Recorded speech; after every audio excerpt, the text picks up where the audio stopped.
Mike Courier and Paul Ferentz here, bringing the Plymouth Bobcats at 5-1 versus the St. Thomas. I'm not sure what they're... Saints. The Saints, of course. The Saints. Of course, the Saints are 5-1 also. This is a huge game for both teams, and I think we're going to be looking forward to a good afternoon of football. Yeah, we got a beautiful day for it. I hope the sun does not come out because it'll be slightly warmer than seasonal. But you're right. It's a great venue here, Mike. Playing on the turf, and St. Thomas is really geared up and looking forward to this matchup. And Plymouth, I have great confidence in, and we'll see how the afternoon goes. I think it's going to be a hell of a game. Yeah, beautiful field. They've got a brand new turf field down here with lights, and it's an excellent facility. We're actually in a booth this time. The last time I was up here, there wasn't one here, and it's nice to see that sort of thing progressing here. So Plymouth is still down a couple of players, but we see Swanson is number 20 is suited up. We'll see what he does for play. Eddie Camp won't be playing today, and Joe Pete is still unable to play. But so we're going to wrap it up, and we're going to lead into the Coach's Corner. Okay, Bobcat fans, we're here again prior to our St. Thomas Aquinas game coming up this Saturday, and talking with Coach Chris Sanborn to get an inside view of what's going on and what to expect, and how the Cats are going to bring it home. Coach, how's the week been? Well, it's been a rough week trying to get ready for a big game. Got a lot of guys out, got some injuries, so trying to move a few guys around. You know how that goes the first couple days. Guys getting new positions, it can be difficult. So you've got, well, of course, Joe Peters, captain, is not able to play the rest of the season. Yeah. And a couple other Swanson. Yep, Swanson's out. Yeah, and Eddie Camp has been hampered a little bit. Yep, Eddie Camp got hurt last week, so we'll see day to day with him. Yep. Hopefully, he can go on Saturday. Yeah, because he's been having a pretty good year. Watching him pull and block on those 12s and 18s and stuff. The kid is playing pretty well. Yeah, we're a different player with Eddie on the field, that's for sure. You know, and especially even defensively. And he hasn't played a ton of defense with his hamstring, so played him a little bit against Bo, and then a little bit there against we needed him up to Kennett, but that's about it. You know, second half against Kennett and some in Bo. So been pretty limited, and but he's a game changer when he's in there. You know? And I as a past and old quarterback, it did my heart good to see 5 touchdown passes thrown, or was it 4? 4 touchdown passes thrown. No more ground chuck, right? We're gonna. No, we should have had a couple more. We wish we ran a couple patterns weren't run very good, and it could have been touchdowns. And then one kid finally ran a great pattern. It wasn't a great throw, but we did connect on 4 nice touchdown passes. That was a good day, and obviously Jake Crowley there had a couple nice catches. That one in the middle of traffic there, and Brock caught a nice one down the sideline there, and so I thought it was a good day passing the ball. And unfortunately, I thought we could have moved the ball a little bit better on the offensive line running the ball, and we weren't having great success. I noticed Brock Tanner, I mistook him for Dylan Welsh. He went so fast down the sideline. I had never seen that burst. I mean, he's quick. But, I laughed at your replay. You kept calling I was bagging Dylan Welch. I said, Jesus, sorry, Brock Tanner. I was bagging him. I said, geez, nice catch down there by Dylan Welch. He was all mad at me. I said, well, you didn't get any credit, so it doesn't count. You know? Well, we rectified that, but that's no. And Jake Crowley, man, the more you get the ball to him, he likes to catch that football. He's not going to be denied. Yeah, he's gone up. Another play that people forget is he went up in the back corner of the end zone, and it was a pass interference, and he did a great job going up through the defender, almost got the ball and got the call there, and he's playing well. He's obviously a very good athlete, plays basketball, and was playing baseball last spring, so great addition to the team. And I saw you down here interviewing the red team guys, and obviously that's the heart and soul of our team right there. That's the key to winning games, and we talk about it all the time. And I got after them today in practice. I didn't think they would give us a great look. And I wish I'd known that, Coach. It's different when they, it's different when they get after and gets a good look. It really gets your team ready, And it's funny, Joe Peters, there's a kid that's, out for the season with cast on. He's out there running scout team free safety. So, and he's running a little scout team quarterback. So it doesn't matter who you are, captain of the team or you're the best running back, or you're out for the season. You're out there running scout team when you get a chance. And I think some of the red team kids, the younger ones initially don't understand that it's a chance for them to work on their skill sets and their steps and their technique and things like that. They don't always see it like that, but as they get better, they improve and they don't even know it. And it's the key to success too. On top of that, it really is. And you want to get better, you got to get a good look during the week. And, and those kids doing a great job. You saw a lot of those guys you had over here, Andrew Newman, Parker Eastman, Veazey, those guys doing a great job. We have a award we give out every week on Fridays. It's Scout Team Player of the Week, Red Team Player of the Week. They get a nice Plymouth hat just like this, but it's red. It's the exact opposite. It's a pretty cool thing. So it's a big award we give out every week, and quite an honor. Well, I noticed there were about 6 or 7 of those guys. I guess those are the guys that each week one of them has won it. So yeah, a bunch of them. I was a little upset last week. I thought I should have got Scout Team Player of the Week. I played some Scout Team quarterback and even tweaked my hammy a little bit, and I was a little disappointed I didn't get the award, but I don't get the pick. So keep ice in that hammy, and rest it. The best thing to do is rest it, so you shouldn't be running around yelling at the kids. Like that's going to change, right?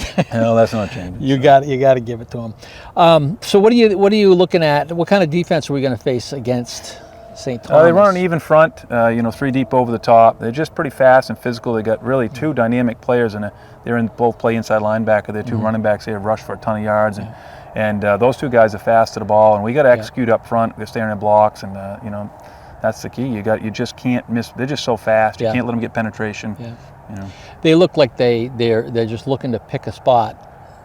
Yeah, they pick a spot, they blitz, they stun a lot, they run a lot of gap stuff. So you got to be disciplined. If you're not disciplined, that's you're in trouble. Yeah. And you got to understand your block so you can play fast. You can't play with cloudy feet. Yeah. I thought Stokowski had a great game Saturday. Defensively, he had some big tackles. Yeah, it's a big plays. And, the kids looked good last week. I mean, we did some stuff. Some guys in different positions. Caden Sanborn played a little linebacker. That was a little different. You hadn't done that. It's tough for a kid to change. I thought.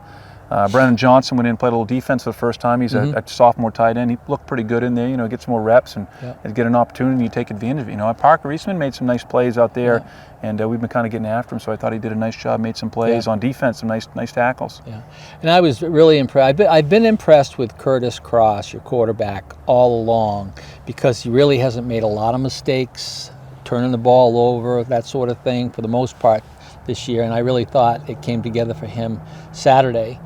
He had some great long runs where he knew his place on the field and was able to scoot out of bounds after the first down. Yeah, did a nice job on those waggles, a bootleg waggle type look there, and he got down and he attacked the outside, got out of bounds. Just what a quarterback should do.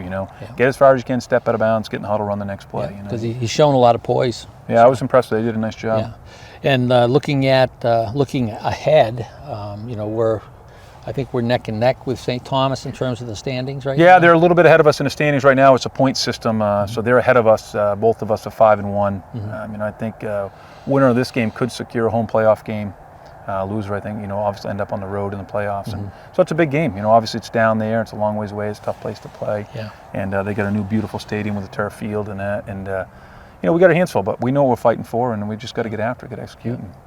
Well, if you've played good control ball all year long, really. I mean, even against Timberlane. I mean, that was a good game, and with a few plays going the other way. A drop fumble on a simple 14 dive is still getting after me a little bit. Yeah, that's definitely a blemish. That was a little blemish. We got a 7-0 lead, and we dropped the ball to scoop and score. And the simplest play in our playbook.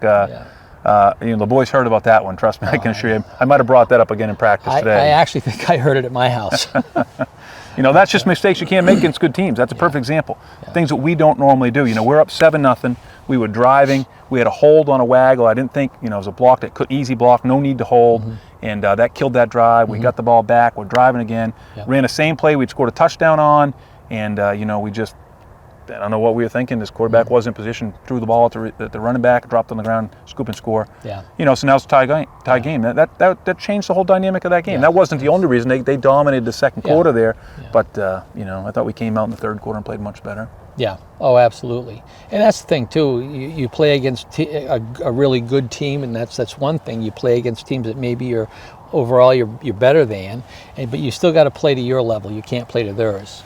Yeah, we made some mistakes on Saturday. Of course, a bunch of guys in. Jake Killian got a lot of playing time in both sides of the ball, and it's good to see. But we made some mistakes. That's a rookie mistakes. First time getting playing time. Reed Ibargwin started center, made some mistakes. They all make good plays too. Right. But those mistakes, it's one guy every play. It's preseason stuff, not mid-season form. And Reed, is he a sophomore? Reed is a junior. And Jake Killian's a junior as well. Yeah. But they, in terms of, you'd mentioned earlier in the season when we talked how the kids, it's not so much that they're young, but they're inexperienced in terms of on the, you know, Yeah, and you got to remember those juniors right now, when they were sophomores, they didn't really get a JV season because of COVID, you know. Right. So it's really tough. And, Yeah. and our sophomores didn't really get a season because of COVID. Yeah. So they're behind, you know. I mean, our freshmen right now are playing a ton of games, getting after it and getting better. If we have a normal season, you know. Yeah, that's good. That's good. So we're going to wrap it up here, but Coach, we wish you the best on Saturday, and we'll certainly be there. You're bringing some TV home to the folks back in Plymouth, but doing a great job. Coaching staff is good, the kids are good, and we're looking forward to a good game on Saturday, and hopefully it'll be our way. Well, hopefully we can do it. Hope to see you guys there, and thank you very much. All right, Chris. Thank you. All righty. Bobcat fans, we're back live in Dover at St. Thomas Aquinas High School, and the Saints have left the field to make an entrance in a little bit, and Plymouth Bobcats are just running a few plays here. But you know, we've been looking at the situation in terms of the playoffs, and not that we can, you know, nail anything down specifically, but for your information, as of last week, because we can't count the games last night, which there was Sauhegan did beat Hanover. But we're looking at Timberlane in the number 1 spot, Lebanon number 2, Milford 3, Hanover 4th, which will change with the loss last night. St. Thomas is 5, Plymouth 6, Manchester West 7, and Sauhegan 8. And that's going to change a little bit. Hanover will drop down, and Sauhegan may move up. We've also had some cancellations due to COVID, and that we're not sure how that's going to shake out. But there are some teams that will not have a full season, I guess, because of that. I don't know, Paul. I think our chances are pretty good to make the playoffs, and what we do there will remain to be seen, but I think the Bobcats are having a pretty good year. I think they are ready to roll today, and shortly we'll be doing the coin toss and the Star Spangled Banner, and we have a nice young lady, a freshman here at St. Anselm's, who's going to sing for us, and I don't know, it's good. We're ready to go. Yeah, we got a perfect day for it, and you know, the playoffs are no whole another season, but I think it's possible you can get into the playoffs with 2 losses. So no panic if we don't show up today. Yeah, and we're looking at the last 3 games of the season, counting today's game. We're playing, of course, St. Thomas here, and then next week will be Guilford, Belmont, and then wrap up with Sanborn. And you know, best case scenario would be 8-1. I think the worst case scenario would probably be 7-2. Yeah, which should be playoff, right? Yeah. Oh yeah. And I think there's going to be some teams with 3 losses that'll be in that top 8. There's a little bit of jumping around there towards the lower ranked teams. So we'll see what happens. And then it's a whole nother season when you go to the playoffs. It's like everything has been wiped out and you're starting from scratch. And how the NHIAA figures in the teams that are not playing because of COVID, and their record is going to be. So we got a ways to go yet before everything shakes out.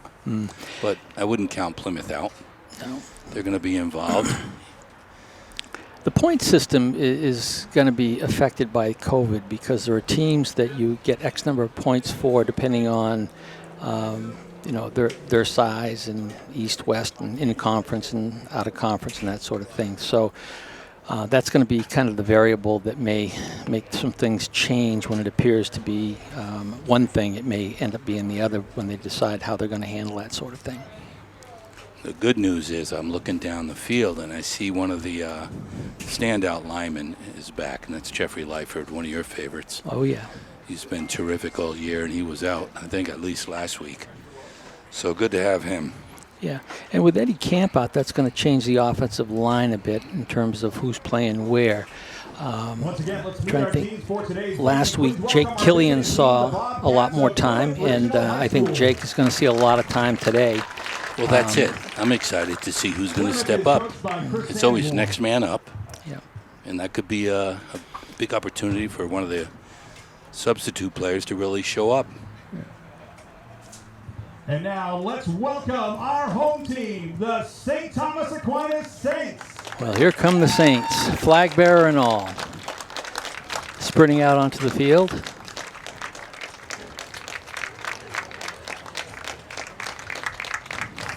St. Thomas is coached by Ed McDonough.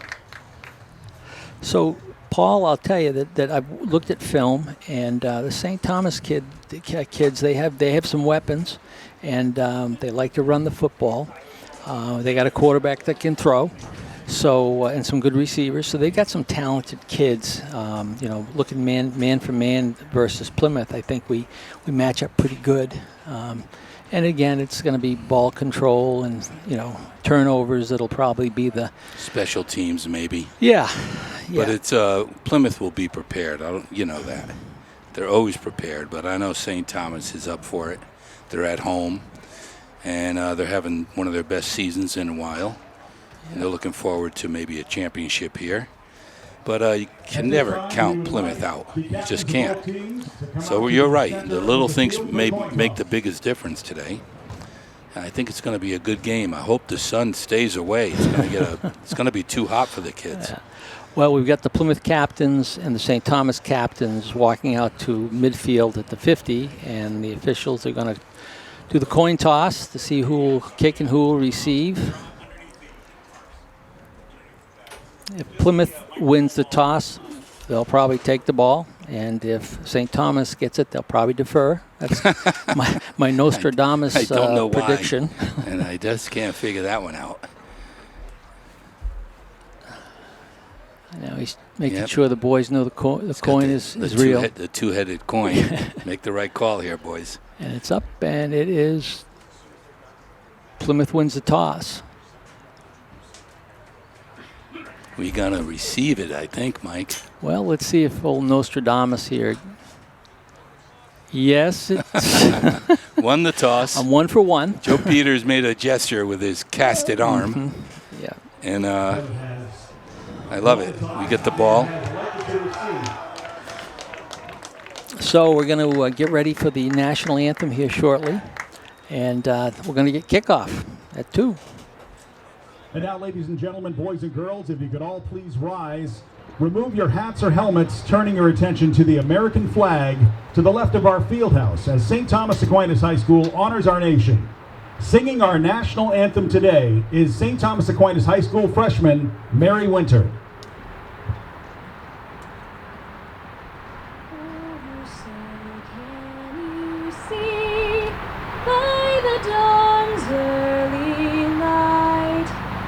So proudly we hailed at the twilight's last gleaming, whose broad stripes and bright stars through the perilous fight o'er the ramparts we watched were so gallantly streaming, and the rockets' red glare, the bombs bursting in air, gave proof through the night that our flag was still there. Oh, say does that star-spangled banner yet wave o'er the land of the free and the home of the brave? Thank you very much. St. Thomas Aquinas freshman Mary Winter for a great rendition of the national anthem. Okay, and we're back. That was a great job by the freshman Mary Winters from St. Thomas Aquinas. Great voice. Who knows? Maybe we'll see her on the silver screen at some point in time. But for today, we're getting ready. St. Thomas is lining up to kick off, and the Plymouth boys are getting last-minute instructions on what kind of return they're going to have. So a big one, Michael. Could be a TD coming up. now, as I recall, this kickers is left-footed, and he kicks the ball pretty darn well. So somewhat similar to seeing our Will the Thrill Fogarty. So back to receive the kickoffs, number 81, Jake Crowley, and number 28, Dylan Welsh. And here comes the kick. Wow, it's a tough one to manage. Welch gets it. He's coming over to his left. Oh boy, there's a hole. Looking for a little room. Okay. Got tripped up there, only around the 15-yard line, so not the return we're hoping for. No. That was a tough kick to That handle. that was a line drive, and a line drive back to like the 5-yard line. So the kid's got a great foot. First and 10 for the Bobcats from their 14.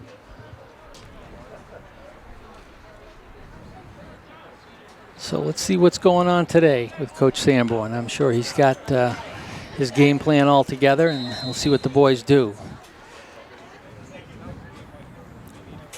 We got Caden Sanborn at center. Yeah, he's steady as they come. Got right guard is Stakowski.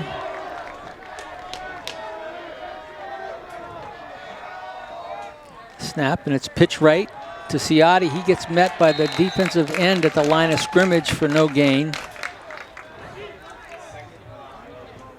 And we're looking at a 4-man front for St. Thomas.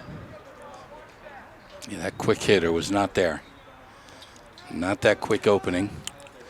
We're going to miss Eddie Camp, but I am, as I said earlier, excited to see who's going to step up and, really show. Yeah, we're coming out now in our speed sweep offense, split far right, motion with Dylan, and straight ahead with the fullback. He is stuffed at the line of scrimmage by number 9, Liam Sullivan, who's the captain. And he was a linebacker, and he came up and right in the hole. And third down, and it looks like about 3rd and 8. We'll see what happens now. I would imagine they're going to want to throw the football at this point, or possibly a screen pass. But St. Thomas is coming after him. Yeah, they're very aggressive right now. They're on the line.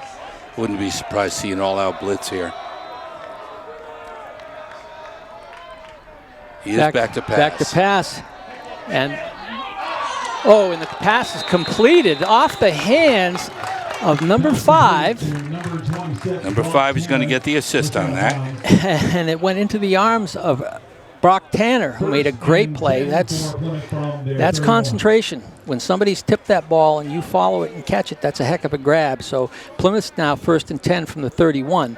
And I think they had Jake Crowley long. I'm not sure how much time Curtis had to throw for that. I wasn't really watching that, but I have a feeling our man Crowley may do some damage today. He's out wide. Got that first down we needed. Here comes motion. And up. Dylan going to turn upfield. Dylan Welsh picks up about 2 or 3. Looks like Brock. That's Brock. Yeah, sorry. Sorry, Brock. Yeah, we got Brock and Dylan, 26-28, all the time mixed up. That's a good pickup, 3-yard gain. So we're looking at 2nd down, about 7. 2nd and 8 from the 34. Don't listen to that guy. He doesn't know what he's saying. We got it here. 7.5, if I had to guess. Okay.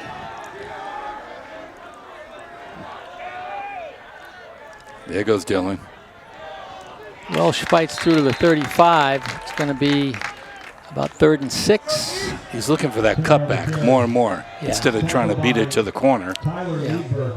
But the Dover defense is up for the task. Well, the thing is with that speed sweep, too, the first few times, if you try to go wide like that, maybe that stretches them out a little bit and softens them so you can cut it up another time. But, it still wasn't bad. And we're 3rd and 6. Crowley wide to the left. We're in our full backfield to the left. Curtis back to pass. He's got Brock Tanner wide open, and a great catch by Brock Tanner at the 48-yard line. Great. That was a phenomenal catch. Brock went up. It went just over the hands of number 14, Owen Birch, just out of his reach. And I don't think that could have been better thrown. It was owned. Brock or no one. That's right. So Plymouth now on their 48-yard line with a 1st down. And 2 first down off passes, Mike. A little unusual, and especially the first one. I love which to was see off it. a tip. So Once we keep the chains moving and we're heading in the right direction. we're in a speed sweep right now, and I wouldn't be surprised. It's another pass play, and he's gone long to Crowley, who's wide open. Who catches the ball? We got 6 points and a touchdown. Crowley was wide open, beat his man. The safety didn't get over to pick him up, and Curtis Cross just laid it out there and he ran to the ball. And it was just a great play, well thrown, and Plymouth's up 6-0. You know, Paul, last week I think we probably saw the best all-round game for Curtis Cross, who really played with a lot of poise, good vision of the field, on the money when it came to the kicks. And it's Will the Thrill puts it through, 7-0 Plymouth. Yeah, Curtis is coming along, more and more confidence, and the coaches know that, and they're giving him the room to. That's a big play. 3 passing plays and a touchdown. Yeah. That's pretty damn good. And on that as well, he had Dylan Welsh wide open in the flat as well. And, if things get so that St. Thomas is putting a lot of pressure on them, it wouldn't be a bad thing to see one of our guys like Dylan or Brock out in the flat with some room to run one-on-one. Even that screenplay that's paid off, you called a couple times already, which was right on the money. Brock Tanner's coming into his own. The last couple games, he's really showing up. He's formidable. You got to watch him. Well, you got to watch Crowley and Welch now. So they did their homework. They knew who's vulnerable on the defensive side, and Plymouth will take care of those weaknesses. That's what they do. Yeah, and with the passing game being successful, it's going to loosen them up in their secondary and at their linebackers. The linebackers have got to be able to drop to the flats. They did not cover the flats very well on that last touchdown pass. So that's what you do. You spread them out, loosen them up a little bit, and then you go at the weak spot. Will the Thrill. Good ball right down the middle. Going to get at the 5. Looking for low room right up the middle. Trying to find a hole. Slows up and makes it out to the 25-yard line. Yeah. 28. Good run back. Host of Bobcats in there to make the tackle. Mason Lassard in on that group, along with Matt Cleary, of course. And Dover takes over on offense from their own. Yep, right at the 30. See if Dover can move the ball chains now. And we got big number 74, Anthony Barrett, out there in the middle, as well as Jeff Lyford. Yeah, glad Jeff is back. He's a rock in the middle there. Plymouth's playing them for the run. And here comes the handoff. They turn it inside, and there's a host of players there to stop him after maybe about a 1-yard, 2-yard gain. Curtis Cross and Brock Tanner right there, double team tackle. Yeah, but you can see that Plymouth is really expecting that St. Thomas is gonna run the ball because they got like 8 guys in the box, and right near the line of scrimmage, and they got more down people on the line of scrimmage than they normally do. Coach Lamb does his homework. He knows where we can find their weakness. 2nd and about 7, 8. Handoff up the middle, but boy, Plymouth puts that. I don't think they quite made it to the 35-yard line, so we're going to be looking at 3rd and about 6. And I think this is where you'll see Mastermind Lamb. And that was Jeffrey Lyford who tied him up and dropped him for very little gain. Jeffrey Lyford, like I said earlier, good to have him back. I wouldn't be surprised if we saw a little stunt action here on this play to put some pressure on that quarterback. Well, Javon Kador is in on the defensive end. He can blitz that quarterback anytime. Yeah, and out of the shotgun. Yep. Back to pass, trying to hold him. No good. Overthrows. Watching the quarterback in the pregame, watching him throw, he's got a different motion and a release, and he tends to release the ball high, and he overthrows a bit. We just saw that happen here. He can throw the football pretty well, but there are times that I think that he's going to overthrow people, and that can be not just incomplete, that can lead to interceptions as well. So we've got Dylan Welsh back for the punt. Decent snap. Ball's off. Not particularly good. Hits at the 40, going to let it roll. Yeah, Not it's going to bother. Going to be down around our own 30, which is fine. Place to start. Yeah. Plymouth defense holds up. They don't move the chains, and they taking over on offense now Yeah. with a 7-0 lead. 7:29 in the first. Yeah.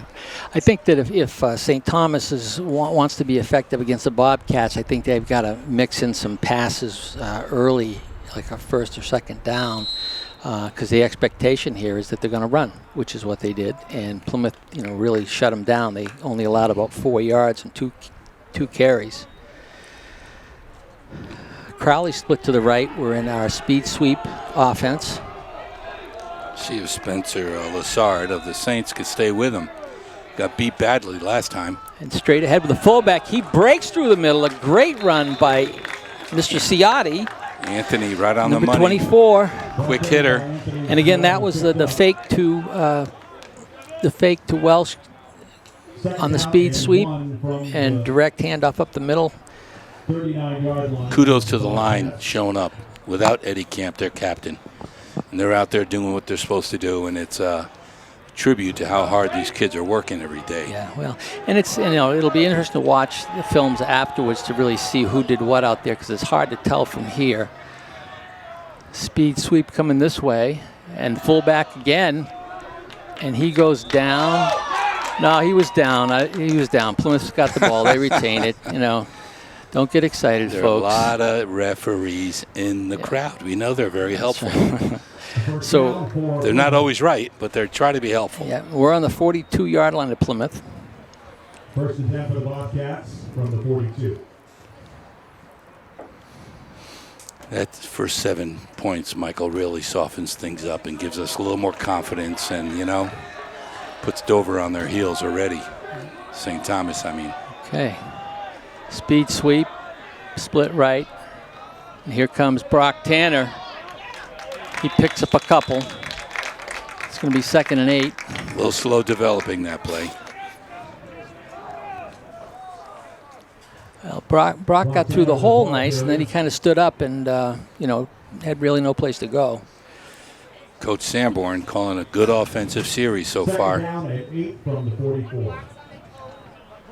This could be a day where the toe comes into play. Could be. Will the throw with a 3-point field goal, always helpful. So we're in our power offense, power right, and there Right goes there, Ciotti. Dances through, great run, and he's close to a first down. Love how he protects that ball. He had 2 hands around that. Yeah, Found his way. Yeah. That's the thing that you try to teach the kids to do when you're going to be in contact. We're in the hurry up here, Michael. Yeah, and we're getting our player off the field. They call it timeout because, Timeout called by I Plymouth. believe First Coach timeout. Sanborn might have been a little upset about that, but, Jake Killian, who's Jake's filling in, just had to figure out where he was. Yeah. Tried to go to the hurry up. Yeah. I guess he was an extra man on the St. field. Thomas Aquinas High School welcomes Would have been, yeah. prospective Yeah. students to visit Got this off, fall. avoid the penalty, take a timeout. Weekday afternoons, Well, they're making the change now. in-person opportunities where families Big third can down learn here, about Michael. all the vibrant and Couple outstanding yards. happening at St. Thomas 3rd and 2. Aquinas High School. My money. Well, they could go with any one of the backs. Yeah, we're in control of that line of scrimmage right now. We're moving the ball as we need to and giving Curtis time to throw. So we're establishing how this is going to go today. So we've got in the backfield, we have Ciotti, Welsh, and Brock Tanner. Yep. Tanner at the wing. Yep. I see Curtis take off of the corner with that extra blocker. 3rd and 2, and they do the shift to strong left. And it's to the fullback who follows the hole. And, well, I'll tell you, he didn't get to it. I think he got close to it, but he was hit. Forward progress. And Good defense right there. And With we're the lining yard. up right away with They're the gonna hurry line up. up. Here we go. Maybe get him jumping. And There they it go is. with Ciotti. Plenty and of Ciotti room. does have the first down. By a nose, but he's in there. Way to go, Plymouth. Just pound it. Yeah, first down. First down. Move those chains. First down for the Bobcats. Moving those chains. Taking control right now. First and 10 from the 48 of Saints territory. We got 4:45 left in the first quarter. Plymouth has pretty much dominated offensive time with the football. Pretty much. And they're up 7-zip. Good start down here at St. Thomas. Sun's coming out. It's going to get hot. There goes Welch. And we're throwing Curtis pass. is back again. He's got somebody out there. And It's going to get picked. It's picked off. And the tackle is made by one of the 20s. Looked like that ball was underthrown, Mike. Interception, number 22. Yeah, Brock Tanner pulled him down. Well, you know, the first time they threw that to Brock, it was pretty well covered. And Plymouth has gone to that pass play a number of times this season. And, you know, if you're the opposing team, you're going to know that. And Dylan Welch made that stop, by the way. Him and Brock. They got to change numbers, but he was on that sideline short. Okay. He ended up tackling.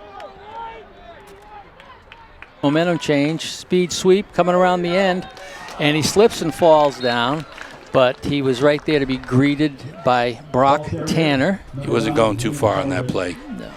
No.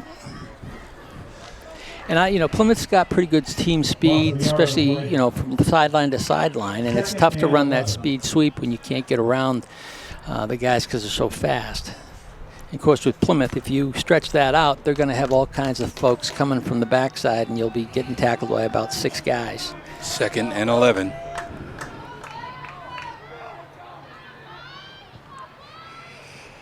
Quarterback's back to pass, and he's going downfield. Wide open. Number 22 is wide open.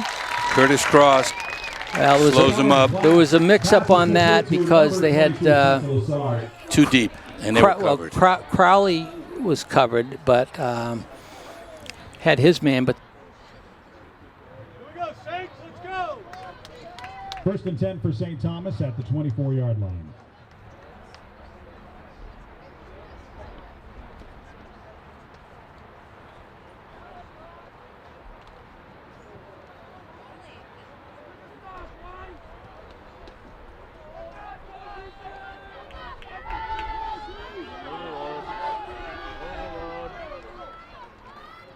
right ahead of the big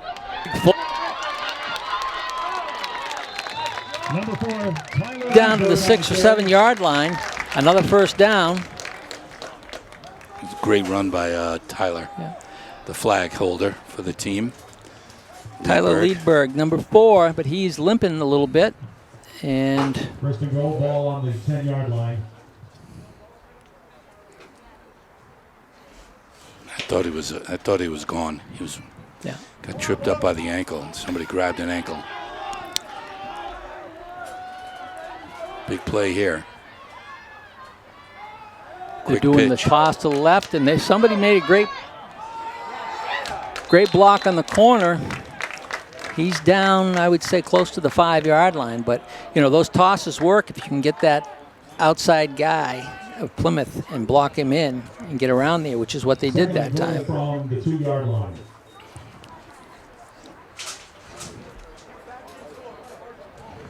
I wouldn't be surprised if you see number 9, the big boy. Yeah, just run this in. They got to get on the board. 2 minutes in this first quarter. Yet to score. They're knocking on the door now, and this could be because somebody out wide. I don't think he's throwing this ball, though. Nope, right there. Number 4. And that looks like he's got a couple. He's got to be close. 3rd and 1, Michael. Looks like. Goal at the 1-yard line.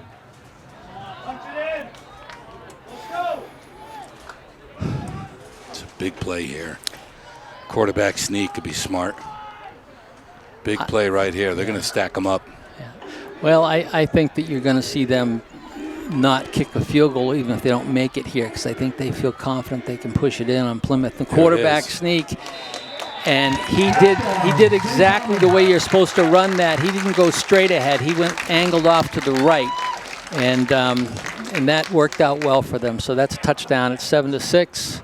with a minute 18 left in the quarter, and the kicker is on the field, number 6, Tag Healy. And we've seen Tag's got a pretty powerful foot.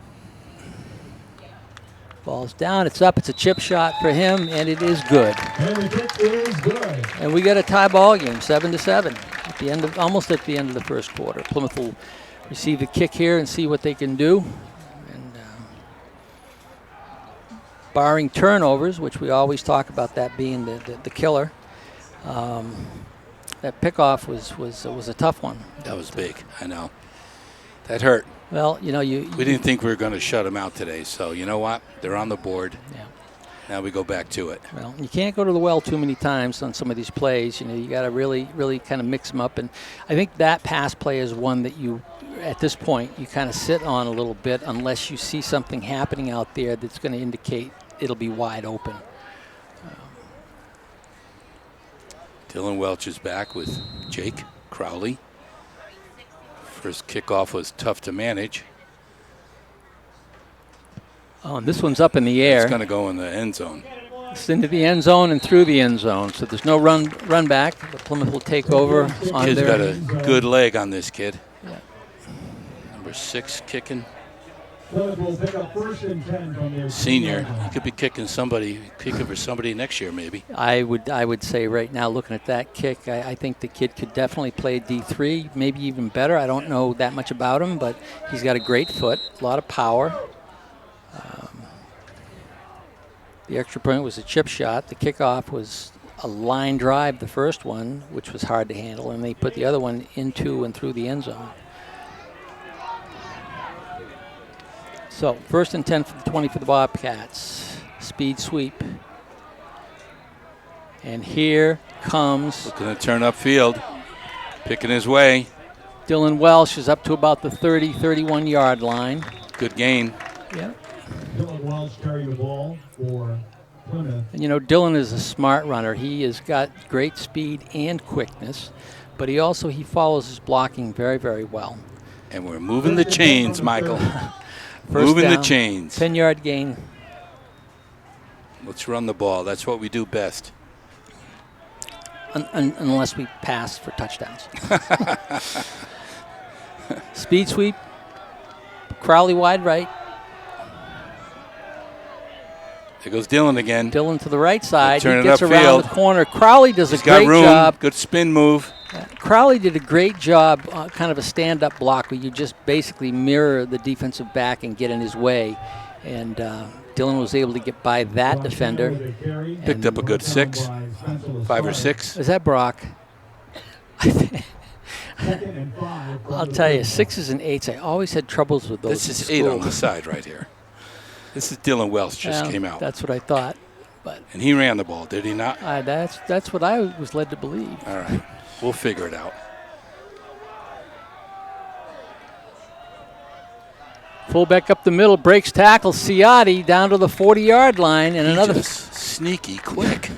Hits that line. Thank for the line. Maybe giving him that daylight, and he gets right to it. And it's another first down.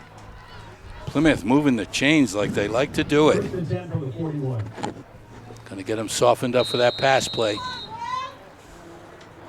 And that's the end of the quarter, folks. 7-7. And a beautiful afternoon down at Dover at St. Thomas. Both teams 5-1. They are. Looking to go home with a win, Plymouth, and we'll be right back. And welcome back.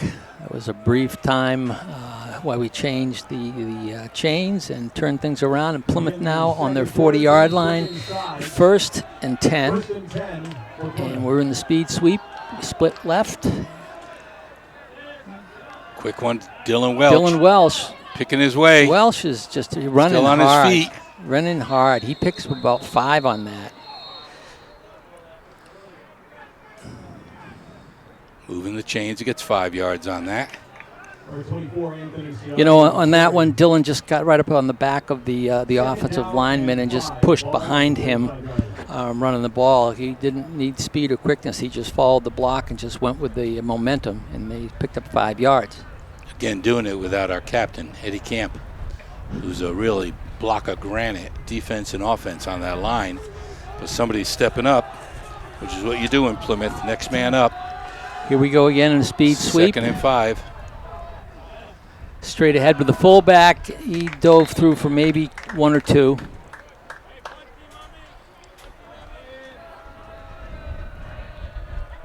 Gianni, the ball carrier. 3rd down from the 47-yard line. It's 3rd and 3. Long 3. Ball on 48. Plymouth needs to sustain a drive and go down and score again. As we can see, St. Thomas has got answers. We've had possession on the offensive end for most of this game. And again, we're going to move the chains here. Crowley out wide to the right.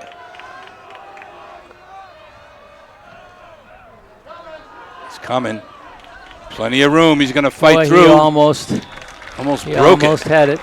Dylan Welch with a great run, moving the chains and then some. He's down to the 43 of St. Thomas, 1st and 10.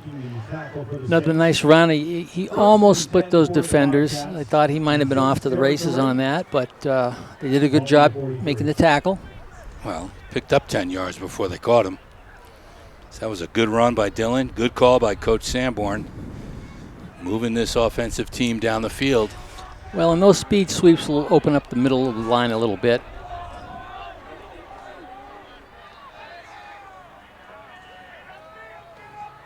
Right up the middle. Up the middle, Ciotti, linebacker number 4, was right there to slow him down. That was Gianni Ciotti, number 30. On the speed, did not get the ball. Dylan Welch coming back in now for number 30. 2nd and a long 9. From the 42-yard line of the Saints. We haven't, it's early still, but we haven't seen the bootleg yet with Curtis, but he runs that very, very well. Yeah, we'll pick it up for you.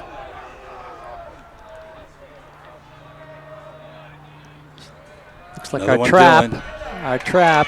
Did not work. And Jeff Lyford couldn't sustain the block on that one, and his man made the tackle. That was Brock Tanner, number 26. After a 2-yard gain. Big 3rd down coming up. Could be 4 downs here, Michael. What do you think? Maybe not?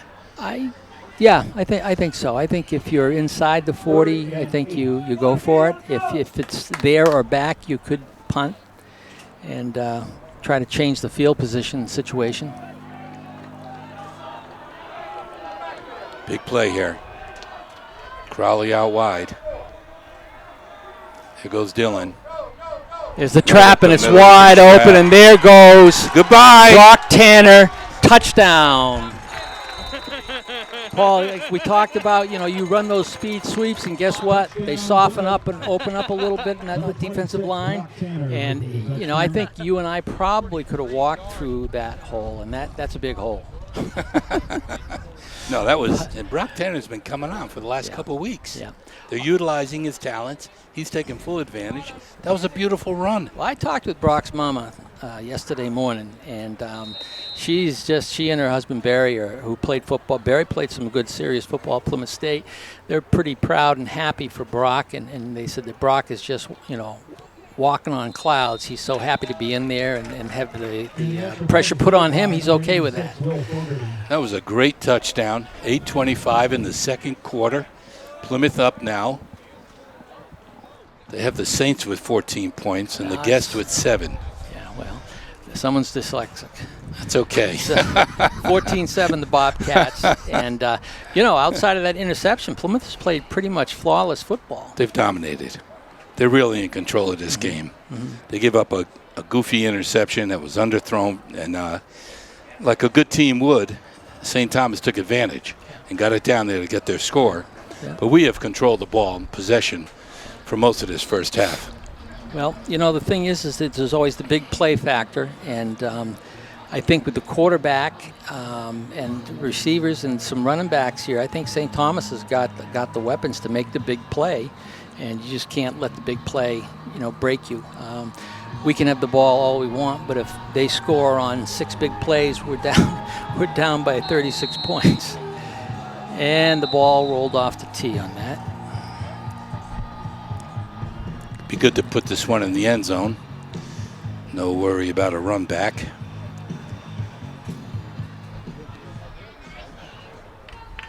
Will Fogarty has done that all last year, not so much this year.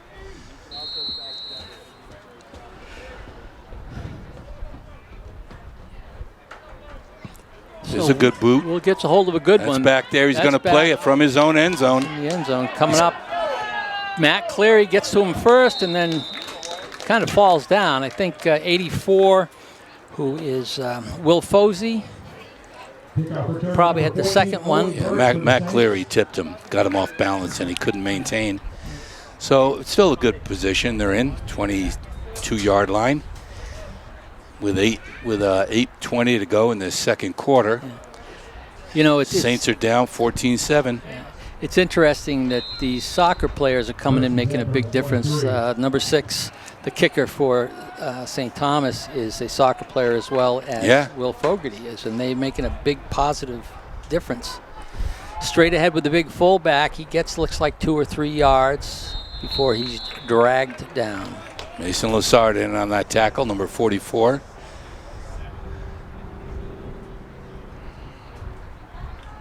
Nate Ruff coming in now, number 85. And Anthony Barrett's going to get a breather right here, coming out. Nate had a rough time last year with injuries and whatnot. Didn't get Yes. to play, which is too bad. I know he loves the game, and he's back this year and a senior.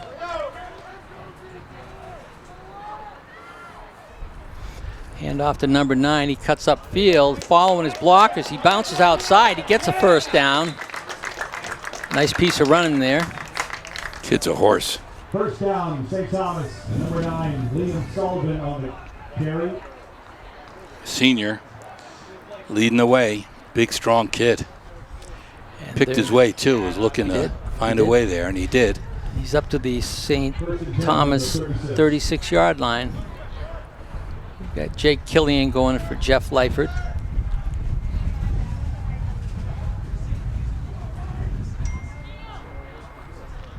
Another one up the middle, a quick one. Fullback, and he's down. He's down across the 40 to about the 41. So we're looking at second and about 5. Barrett's back in for number 66, Jake Killian.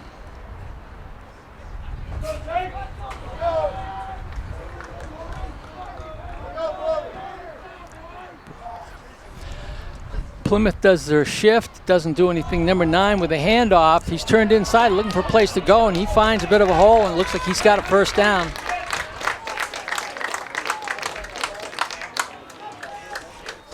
Yeah, he's a smart runner, this kid. A first down for St. Thomas. Plymouth turned it inside, but number 9 turned it back in and found a crease and picked up the first down. They're on the 46-yard line now with 1st and 10.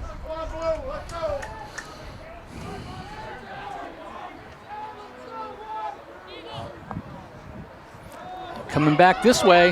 Whoa, nice play by, that's Dylan Veazey. Dylan Veazey and Javon Kador Number on the 28 tackle. is Dylan Welch. Dylan's speed coming up to that guy. They'd spread it out. Nice Welch. job by Kador, who spread that out. And Dylan, with his speed, came up to make the tackle, and they actually lost a yard. So it's 2nd and 11.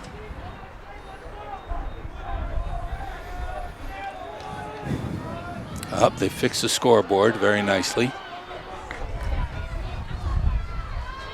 2nd and a long 11. And again, back to pass. Quarterback, he's got a man wide open. Number 9. Down to the 25-yard line. It's a touchdown-saving tackle by Curtis Cross. Number 9 is a force.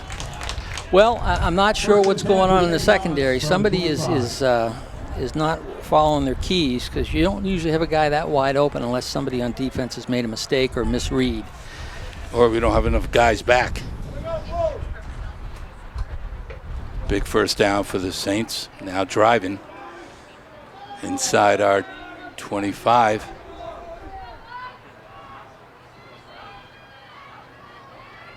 Straight ahead with a big fullback, Number 4. number 4, and he gets stopped. He might have got a half a yard. Nice job by Caden Sanborn and big old Tyler Stakowski. He's coming out, and Lyford's going back in. Jeffrey Lyford. Glad to have him back. He's tough as nails in there. Second down, a long 9. Plymouth defense trying to just hold on. Bend but don't break here. Quarterback does have a good arm, Michael, especially if he gets time. Number 9 again. He is He that pops it outside. He's down the sideline. He's down to about the 10-yard line, 11-yard line. Brock Tanner ran him out of bounds, but not before moving these chains.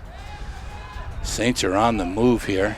Well, you know, they're just doing what a smart coach does, and they've found some things that work, and they're just going back and forth with the same play for the most part. Looks like the ball is, they say it's on the 12. 1st and 10 on the 13. Closer to the 14. Saints trying to get on the board here with 4 minutes and 23 seconds to the half. Plymouth holding on to a 14-7 lead. Number 4 off handoff to tackle number cuts 4. back in, but he gets stopped. Pretty good play by the Bobcats on that. Tyler Lieberg with the ball. A gain of a yard. 2nd down and 9. Ball on the 12. Sanborn coming out, Stakowski going in.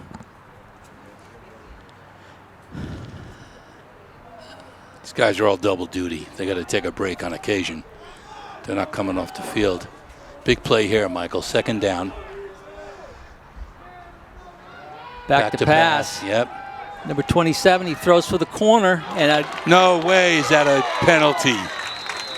Went up and knocked it right in. he did. I think there was a little contact before the ball got there, Baloney. and then he threw That was it. Brock. Yeah, well, I think if we He saw the ball. He went up, knocked it away. The kid was not going to catch it. Probably close to out of bounds. I believe there was a little See what this call is going to be. there was a little Oh, contact yeah, look at before. this. Yeah. Pass interference call against We Plymouth. can look at the film later, but I think there was contact just prior to the ball getting there, which probably was why they threw the flag. But then he made a nice play knocking the ball out of bounds. So it's unfortunate, but He's still got 2nd down there. Yeah. Penalty will be 2nd down and 3. Ball on the 6.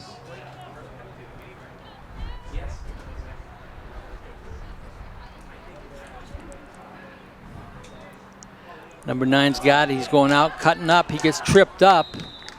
Great play by Curtis Cross. Yeah, Curtis Breaks came through up, the line. made a nice play. Tripped him up beautifully. 3rd, and it looks like a couple or one. Ball on the 5-yard line. Plymouth defense trying to stiffen up here. Well, if they can stop this and St. Thomas takes the field goal, but I don't think they will. I think St. Thomas feels confident they can score. Maybe a fumble. Maybe we'll get one. Well, that would be good. And number 9 Number again, 9. cutting back, cutting Tough as up, they come. but He he's didn't being get it. wrapped up, so he's... He didn't get that. No way. Big 4th down. Good defense right there, Michael. I think Ruff was in on that play.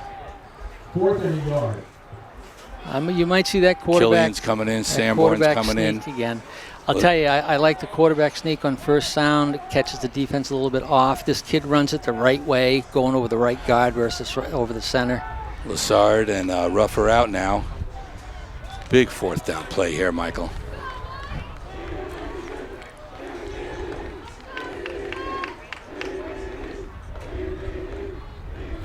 Quarterback's back, number This is 9 to again. 9. He stood up. I think they stopped. He didn't get that.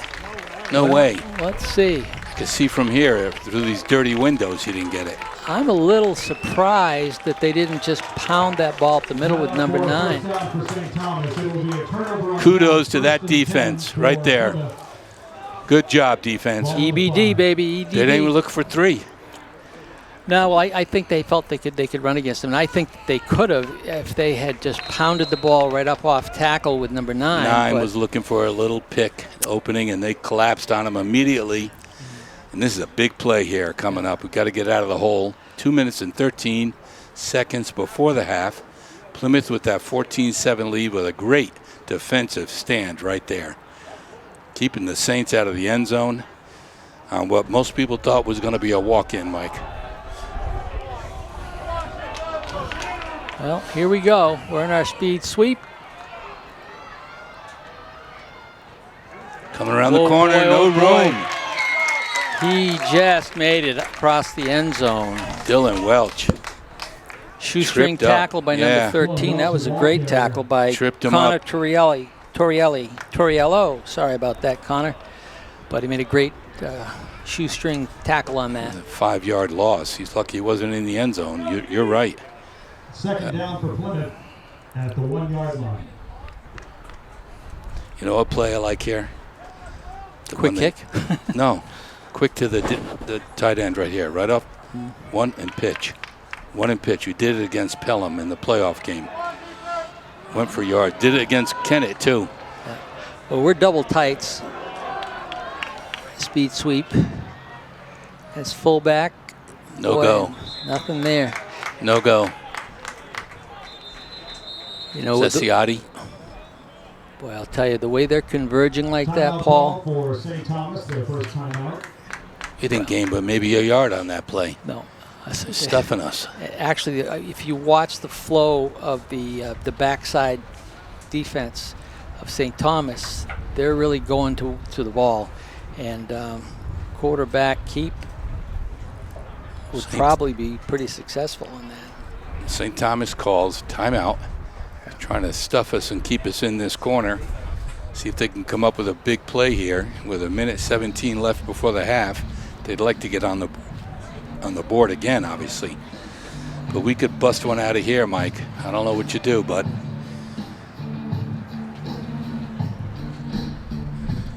got a long 13 yards for that first down. Not going to be easy. It's got to be a good call here, Coach.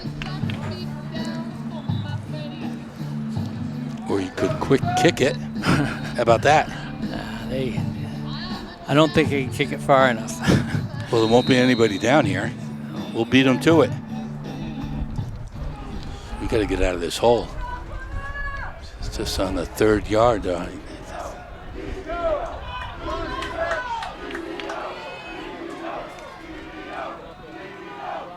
There's up to the 6-yard line. Looks like Ciotti. Ciotti got a couple yards, but not even. And timeout against St. Thomas. No they want to get as much time with that ball as possible. 1:11. Plymouth should be punting. And St. Thomas might go after the kicker, or they might set up a nice return because their field position will be good.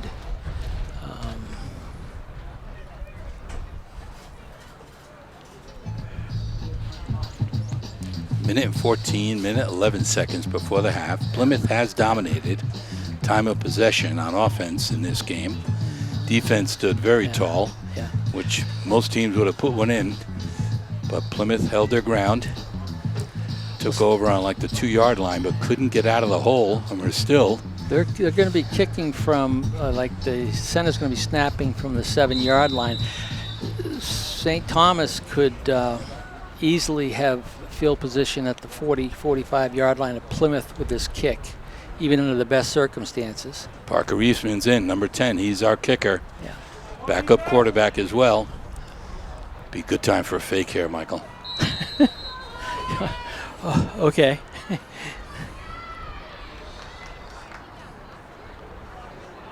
Doesn't look like they're coming after him because they have 2 deep and one in the middle. Critical play, good though. Good snap. Good. We got a kick up, and it's not bad. Right to him at the 40, so they're off to the races. Down to inside the 25-yard line of Plymouth. They've got 61 seconds. They're going to try another crack at our defense. From the 23, with a minute and a second left in the Well, I think you'll see a couple of running plays. I'm not sure if they'll pass unless yeah. they have to. Oh, yeah. Because they also want the time to run out.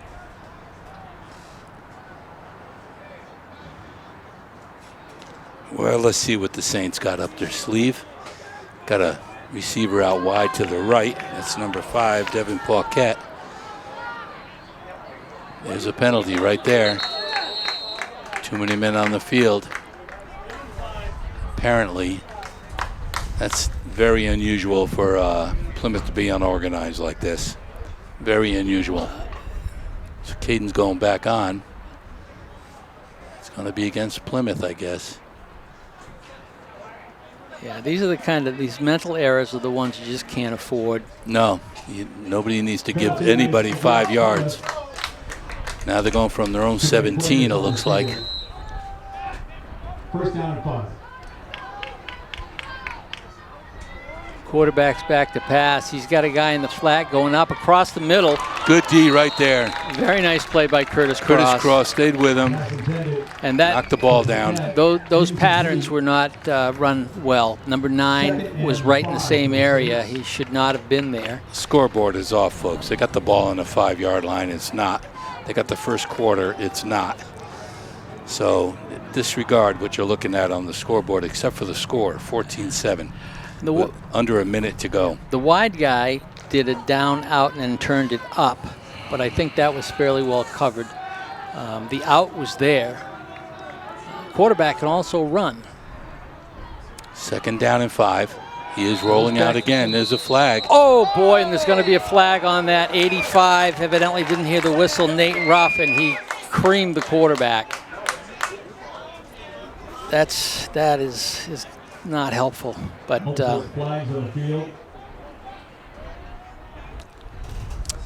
the play wasn't stopped, but well, no, they blew it stopped, and he didn't. I don't think Nate heard the whistle. No, people were still moving a little, so did what he's supposed to do. It's not going to pay off for us. Procedure on. Well, prior to that, personal. So is it 10 yards? Well, it's a 5-yarder against St. Thomas jumped. And a 15 for us, so you only go 10. Is that right? I guess. They're down to about the 11-yard line now, and it looks like it's first down. Yeah. 55 seconds left. Penalties for both teams. Well, let's see if we can roust up the turnover gods to give us a hand here. Accordingly, 1st and 10 for the Saints from their 11. Yeah, so I think, number 3's got some pretty good agility and speed. If he wanted to get outside like he's going to throw and maybe put that under his arm, I think he'd be in for 6, but we'll see what happens here. Well, the defense is being challenged again. They held their own enough last time. You're right, we need a big turnover. It'd be very nice. Yeah, well, they're gonna. He is rolling out, looking for him again. It's right there, almost picked. Curtis had it. It was tipped. We got those pass plays well covered, Michael. Yeah. Those are well covered. I'm surprised he's getting that much time to throw, even. Yeah. He's due to get sacked, I think. He's throwing into traffic. I don't know. It's second down and well, 10 for we'll see what happens. See what happens here. You got Curtis Cross back there.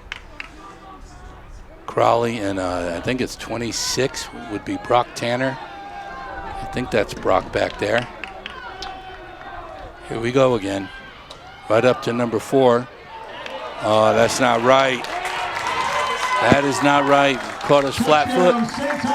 Got caught flat foot on that one. Well, they kind of set that up with number 3. He rolled out the pass 2 or 3 times, and he's fortunate he didn't get picked off the last time there. Right. So Plymouth's up 14-13. 45 seconds left in the first half. And the kicker's got it up, and it looks like a nice chip shot from here. We got a tie ball game, Paul. Yeah. Unfortunately. Okay. Playing good D down there. Yeah. Well, somebody had a shot at him, and he got by him. You're not going to arm tackle that kid. So we got the ball game we were expecting. We knew it wasn't going to be a walk. Yeah. is a good team. Well, Saints are home. I'll tell you, the Bobcats are looking like they're a little bit tired, and I hope that is not the case, because on a warm day like this, Yeah, you got to you stay know, hydrated. that- And well, that makes the difference between the extra effort and not having enough in the gas tank. But we'll see. Bobcats never die, never roll over. So that penalty hurt us, Michael. That gave him a running play. That was the difference on that. Put him inside so they could run it. Which, like you said, the little things like penalties and all, they add up.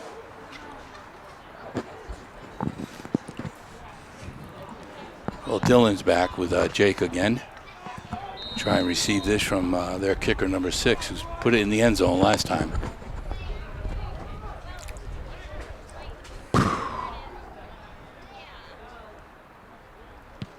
And he Pounds it. kicks a beauty into the end zone. Jake wisely let that go. Touchback. Could have caught it, knew better.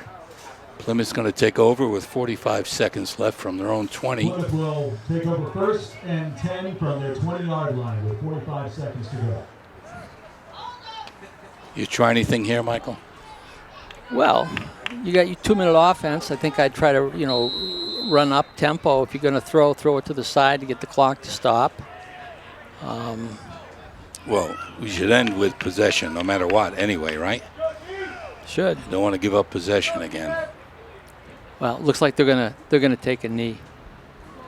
There you go. It looks like just run the clock out, and that's probably. I mean, that certainly is the safest thing to do. Yeah, nothing wrong with that. Like you said, they could be a little gassed. Plymouth takes a knee on that play. Clock is running down under 30 seconds. And do it again. That could be the half. So, here we are, Number 10 in Dover, New Hampshire. On the 2nd down. St. Thomas Aquinas 14, Plymouth Regional High School Bobcats 14, and it's been a good game. It's been a back and forth game. Both teams have great weapons. When they have the ball, they look good, but neither team has been able to stop the other from the scoring. So we got a pretty evenly balanced two teams playing, and it's going to be the second half is going to be a tough road, but we'll see what happens. And at halftime, we're going to do a preview of the red team, the infamous red team for the Bobcats, and that's the guys that helped the starters become better. So we're looking forward to that, and we'll see you at the beginning of the third quarter. Hello, sports fans. This is Mike Courier bringing to you another interview here with a group of guys who are extremely important to the Bobcat success they've had this year and in past years. And they're infamously known as the Red Team. So I'm going to ask my friend Mr. Newman here, what exactly is the Red Team? Well, the Red Team is the second group of guys that aren't quite as good as the first team, but they give them the look and they give all 100% that they can give, and it really helps us win games. Would you say it makes the number ones better? I would. It definitely gives them good looks for the defense and offense for the other team, and makes the little mistakes get corrected, and it makes us 10 times better. And how about, does it give you an opportunity to work on your own skills and stuff? Oh yeah, I do play a little bit on offense on starting teams, so it helps me when we do red team for offense. It helps me work on my blocking and. Yeah. And I think also, do you think you're playing against guys that might be just a little bit ahead of you as far as their ability at this point in time? Oh yeah, for sure. Yeah. Just because our starting group and just get that extra practice we need. Yeah. Playing up is always good for you, whether it doesn't feel so good, but it is. I want to go through each one of these guys and just have them give you their name, town they're from, and the grade they're in, just to give you a little information here. Start with you, young man. My name is William Foisey. I'm from Campton, and I'm a sophomore. My name's Tyler Dekatowski. I'm from Thornton, and I'm a sophomore. Parker Eastman from Holderness, and I'm a junior. Dylan Veazey, Holderness, and I'm a junior. Logan Finkel, Thornton, and I'm a sophomore. I'm Rita Bargwin. I'm from Holderness, and I'm a junior. Alex Lures, I'm from Campton, I'm a junior. Andrew Newman from Holderness, and I'm a senior. Now, I can tell you from my years of coaching how important this group of guys is to the program. whether it be the college level or the high school level or even the Pop Warner level, the guys that make the number one guys work hard are the ones that really make them better. Can anybody give me a good story about something that may have happened in practice when maybe you took out one of the, took out one of the starters that wasn't thinking you were going to be able to push him back or knock him down or whatever? Anybody? No? You guys are all just hug him and stuff, or what? How about throwing against him? It's difficult, but get through it, figure out what their weaknesses are. That's good. Again, these guys, I believe, okay, who's been Red Team Player of the Week? Most everybody. And I'll explain that to you, and that's the individual for that week that has given 110% all week long to make his teammates better. And it's quite an honor, really, amongst the guys. And there's always somebody, and a lot of times it's tough to decide between two or three different guys because everybody works so hard. Are you guys going to enjoy when you're not on the red team and you're starting? Probably. That was dumb question number one. Okay. But so what do you guys think about the season so far? I think it's going pretty well. Definitely not perfect, but it's still going. Yeah. What do you think about St. Thomas? St. Thomas, they look like a pretty good team so far, but we definitely have the potential to beat them with what we have. Where do you think that's going to come from? What do you think we got to stop St. Thomas with? That just comes from red team all week, really just pushing our starters and giving them good looks. I mean, we don't give it 110%. Our starters don't either, and that's where we fail. Yeah. So. And if nothing else, Bobcats have always been about the team. People say there's no I in team. There is a me, but there's no I in team. And these young men are great guys. I've watched them on the football field. They work hard, as you can see. Look at them. And this is part of why Plymouth football's been successful for so long. And I just wanted you guys out there to be able to see some of these kids and for them to get a little shout out, because they're not the guys that are getting the glory all the time. They're waiting their turn, but just wanted you to see what the whole shooting match is here with Coach Sanborn's guys.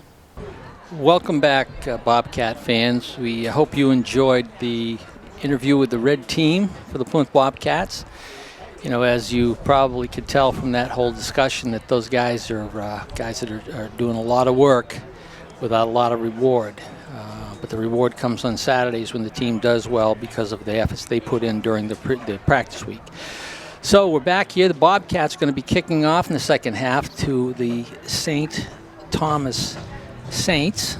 And we're at a 14-14 tie ball game here with a half a football to go. What do you think, Paul? What's going to happen now? Well, I hope the Saints' luck runs out. No, they were lucky. If we didn't get that personal foul against us, they would not have had a chance to run that ball in.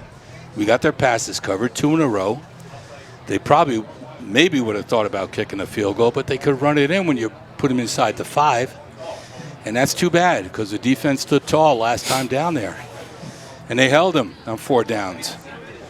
So, new ball game, 14 each. We'll see how it goes. It's hot. Kids are maybe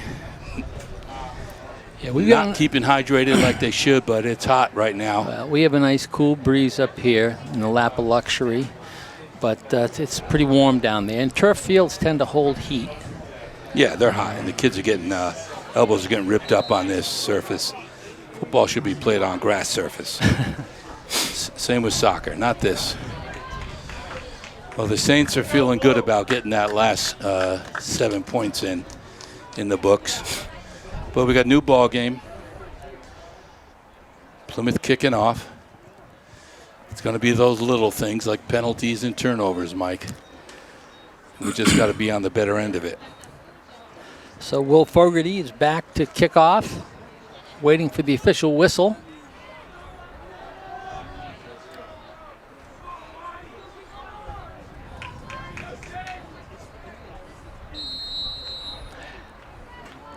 There it is, and here we go, second half. Good ball, deep. Gets Down it to inside about his the own 2. 5. Coming straight up field. It was a great run back, about a 35-yard run back right up the middle. Matt Cleary just missed him early on. 1st and 10 for St. Thomas at their 34. Yeah, Parker Eastman in on that tackle. Kid had a full head of steam. Defense is on the field again. They're going to be challenged. A quick 3 and out would be just what the doctor ordered, but we'll see. Good field position for the Saints, taking over on their 34.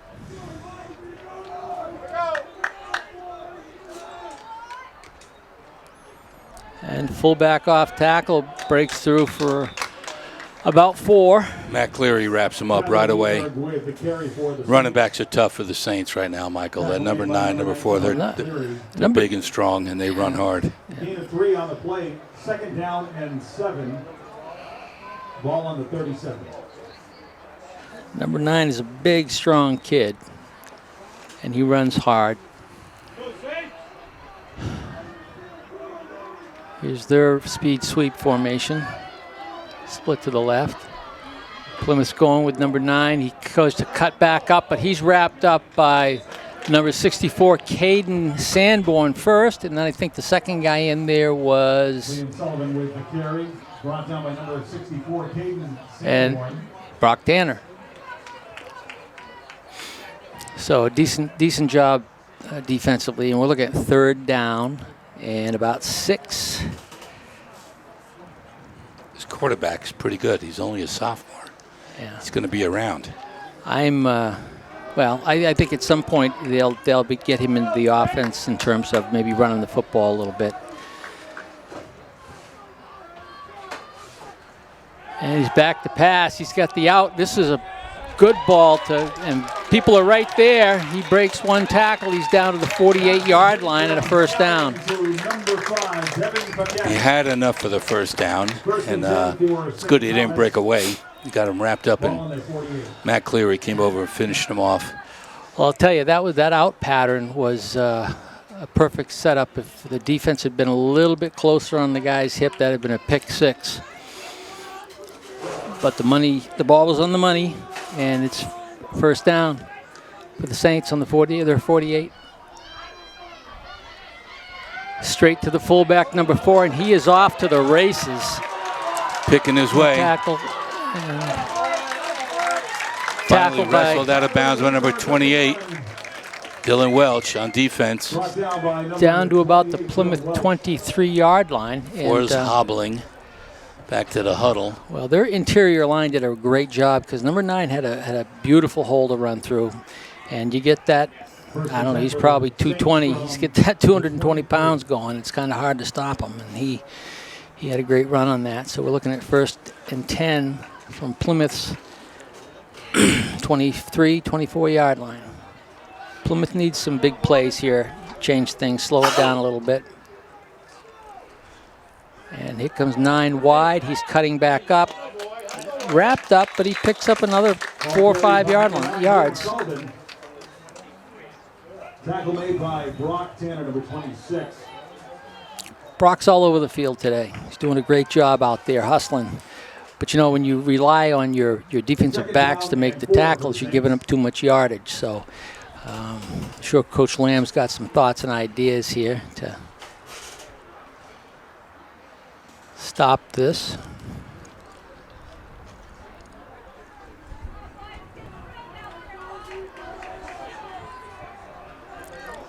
Second, about 4. Tailback pitch. He's coming around, cutting back up. And he wrap up and send him down. He's inside the 15.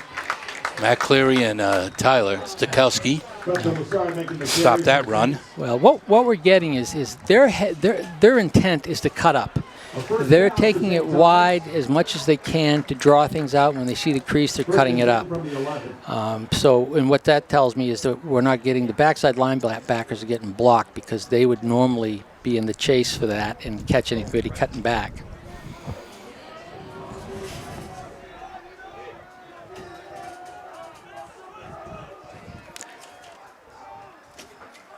It's their speed sweep again to number 9. Same thing. He's looking. He's cutting back. He cuts up. Ball carrier number 9, Liam Sullivan.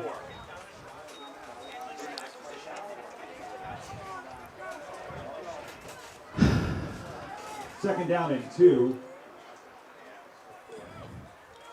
All on the 3.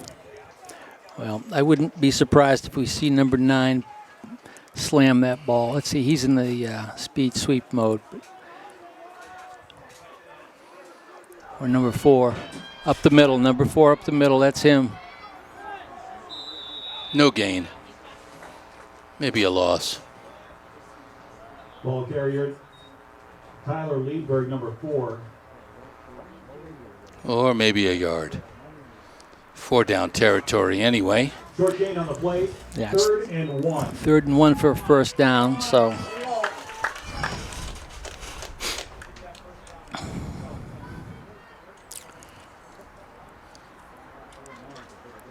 Well, I would suspect that if they don't get the first down on this or they don't score, they're going to use 4 downs to try to put 6 on the board. There's the sweep, number 9 again, and he's dove through. Hard to say. It doesn't look like he scored, but he might have the first down. He does have the first down. So 1st and goal for the Saints.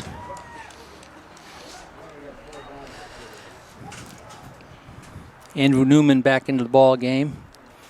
It's 1st and goal from the 1-yard line.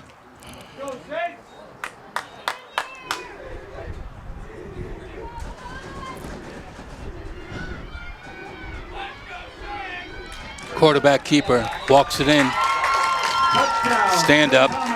Yeah. That's how the sneak is run. That's how the sneak is run. Kid is just a sophomore. He's going to have a nice career here.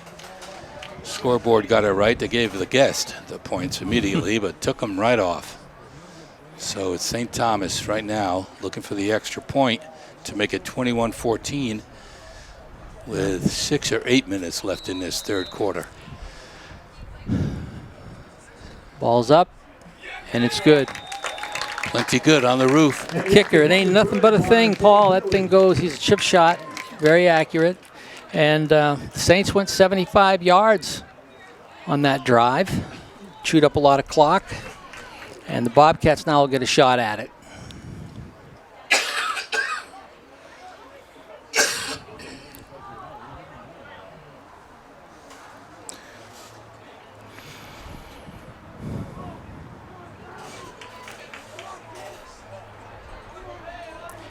Yeah, I don't know, but defensively, if Coach Lamb might try to throw some stunts off tackle to prevent that cutback. Well, we got to get on the board first. Well, the running backs have the opportunity. They're taking it wide, and then they're looking for the cutback. And you've got to shut that down. Another bomb, letting it go in the end zone. It's close, but it was a good call. Touchback. 6:33. 3rd quarter. Plymouth down 21-14 down here at St. Thomas. Offense takes over. See if we can even the score up with a good offensive surge here.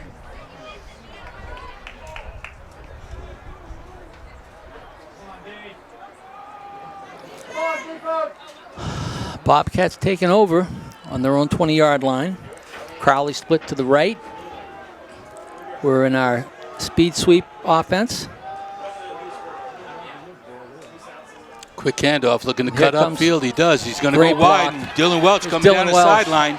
Just one guy to beat. Oh, he's down into Saint territory on the 47-yard line. It was a great run. See a flag on the play. Well, which is a flag is never a good sign on a long run like that. Somebody's holding. That's a shame. That's a shame. It was far away from the play.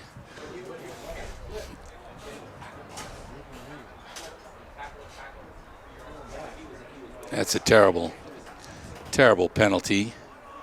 Plymouth does try to play without these penalties, of course, but that puts them back in the hole now. The assessed penalty will be 1st and 12 from the 18-yard line for the Bobcats. Crowley out wide.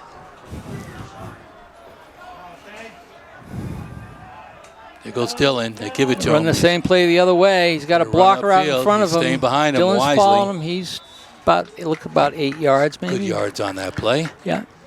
He followed Jeff Lyford, who pulled up the sideline, got the most out of that play. A little breathing room now. Well, 2nd and a long 5. I thought he got a little more than that, but I did too. Evidently not. Well, Plymouth just needs to keep their head on their shoulders, head downfield, just pound it down the field, chew up that clock, get on the scoreboard.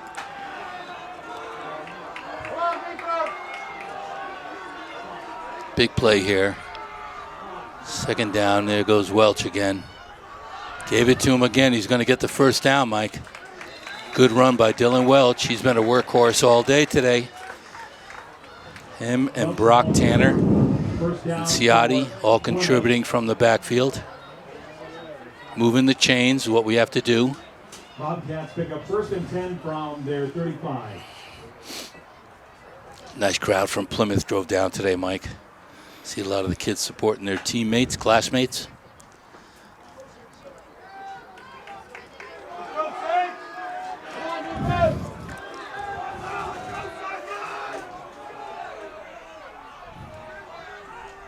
So the handoff cuts it upfield. Infield, Not but much they there. closed down on that pretty quick. Not much.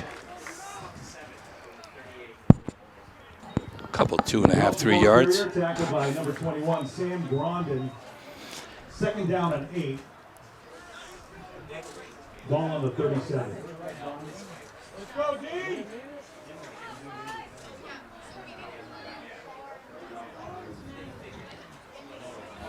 Five minutes and 20 seconds in this 3rd quarter. Plymouth down by 7. Chris Sanborn calling the offensive plays. He's being patient. Just looking to move those chains again. There goes Dylan Welch. That's that trap again. Coming up, no way to go, and Brock Tanner fights for more room. Great spin goes move, down. but to no avail. They ran for 50 last time he got the ball there. Well, they closed down that trap pretty quick. It looked like it was going to go. It was pretty open, and then they shut it down. So we're like 3rd and 11, 12. Well, you know, if I got to throw the football, I'm looking at Jake Crowley. He's tall. He's got good speed. He's hungry, and he catches the football.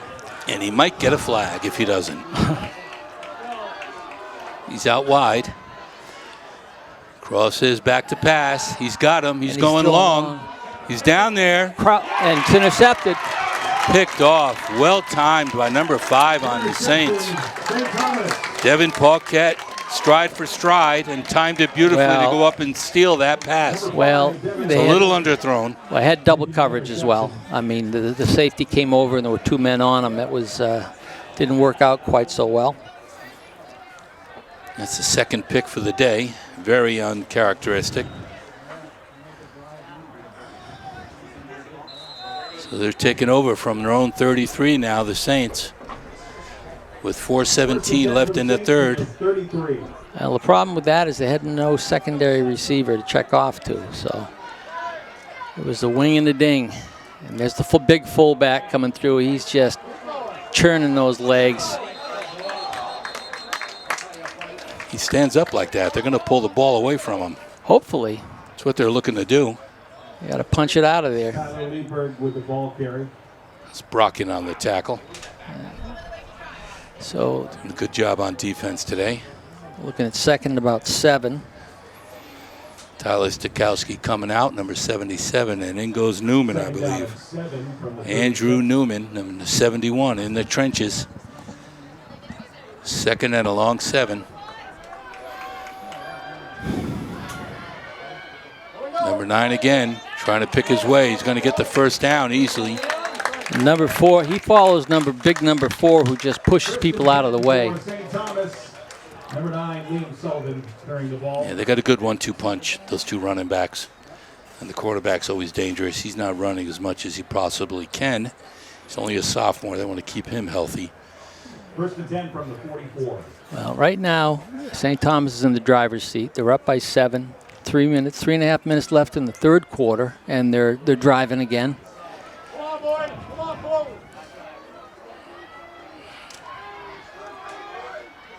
Big 9. Plenty of room. They're looking to break one any minute now, Michael. Big 9-yard gain. Liam Sullivan, the ball carrier, tackled by number 26, Brock Tanner. Second down and 1. Ball on the 47-yard line of Plymouth. Brock Tanner's getting beat up back there. You're right. When your safeties and your defensive backs are making those tackles, you're going to have a long day. Brock's showing up, though. Big play here. Second, number 9 again. Plenty of room. He's ready to take off. Trying Fumble. to wrap him up. The fumble's picked up. It's going to be Plymouth ball. Way to go. Who's got that? It is Plymouth ball. On the play recovered by Plymouth. I believe it was our young man, Mr. There's Welsh. a player down on the field. And it's one of ours, which is, it's not good for either team to have a guy down, but this is one of his Plymouth kid.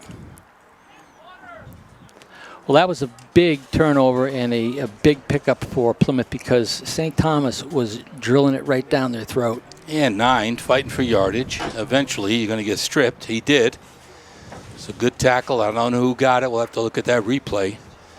But somebody made a great tackle and stripped him and recovered. That's the thing with the last-ditch effort that number 9 was making. It just, kind of opens you up to not having, a strong hold on the ball, and that's what happens. Jeffrey Lyford out there supporting his teammate. Don't know who's on the ground yet. Bruley's out there, our trainer. Maybe just got the wind knocked out of him or something. Can't tell who it is. I hope it's not Dylan Welch. I'm looking on the sideline for him.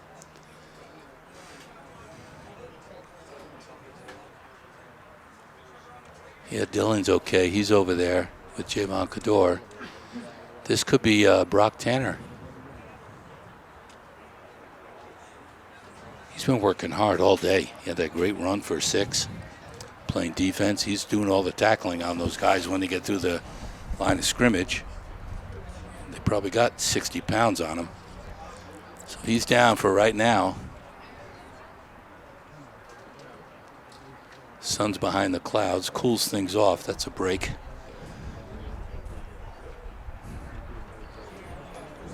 We think it's Brock Tanner. We're not sure. We're waiting for, I don't see him on the sideline. It's probably Brock. He's been sticking his nose in there all day on D. Playing so tough. It's number 26. They just confirmed Brock Tanner. Looking at his left knee. We got 2 Plymouth players coming out to help him off the field. Probably, yeah, carry him.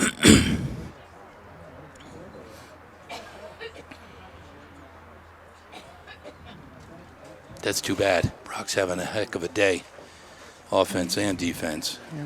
Well, he's been coming on for the last couple of weeks, really playing well. Next man up. We're running out, of a lot of players. We're going to take a timeout here, and we'll be right back. Well, it's Brock Tanner, number 26. He's being very gingerly taken off the field.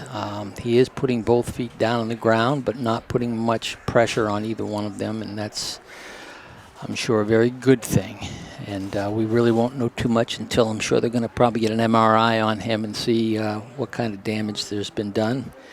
And hopefully it won't be too much. If he can be back next week, that'd be great.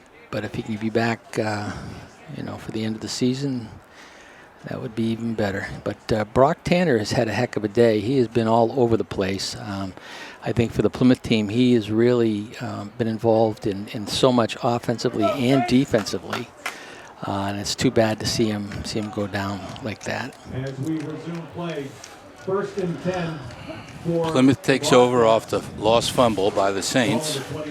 So 1st and 10. This is where you need to make those turnovers hurt. So Plymouth needs to generate something here and get it going. Right up the middle, cuts it back, goes for a few yards. Nothing, no big breakaway. And that's Dylan Welch. Doing a great job all day today. Got to be picked up 4 yards. You do that 3 times in a row and no one will stop you. 2nd and 6 from the 33. Curtis Crossing with the play.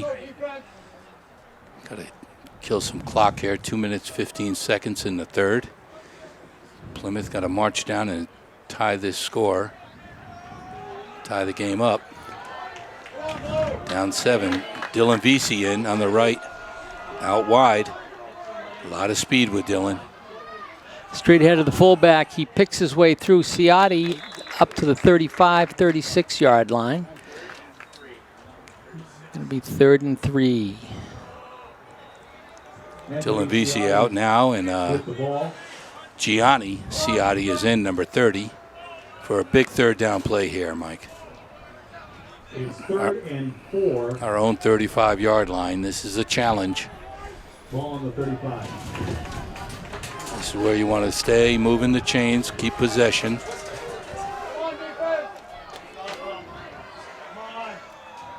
There goes Dylan Welch. We're going to be throwing a football. Back to pass. Oh, screen pass back screen. to 87. Linemen were out there. That was a great play.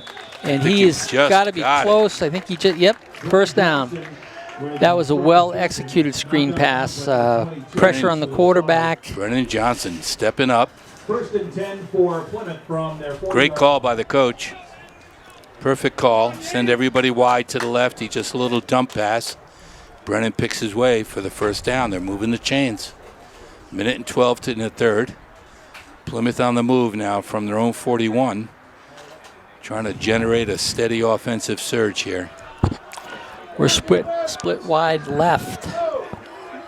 Speed sweep backfield. There goes Dylan Welch. He gets it right again. away, He cuts tries it back to cut up. back up and, runs into a brick wall. Well, the linebackers are filling in inside, and they're chasing.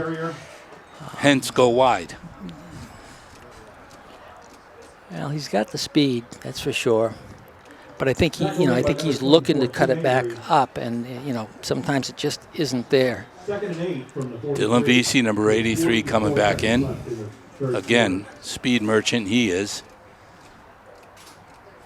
Gianni Ciotti is out. 2nd and a long 8.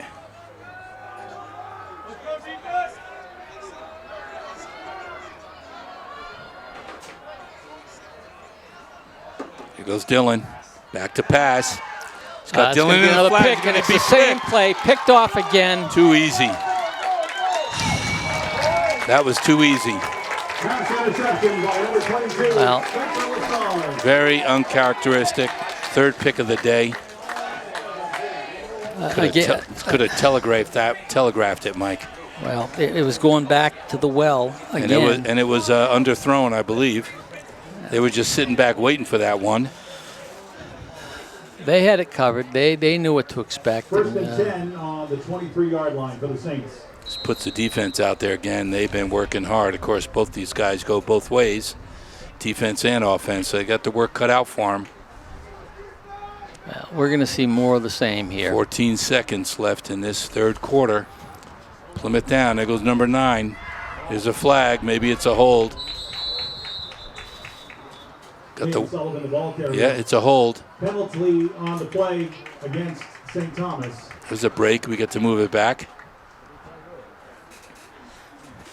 Well, somebody needs to blow that up.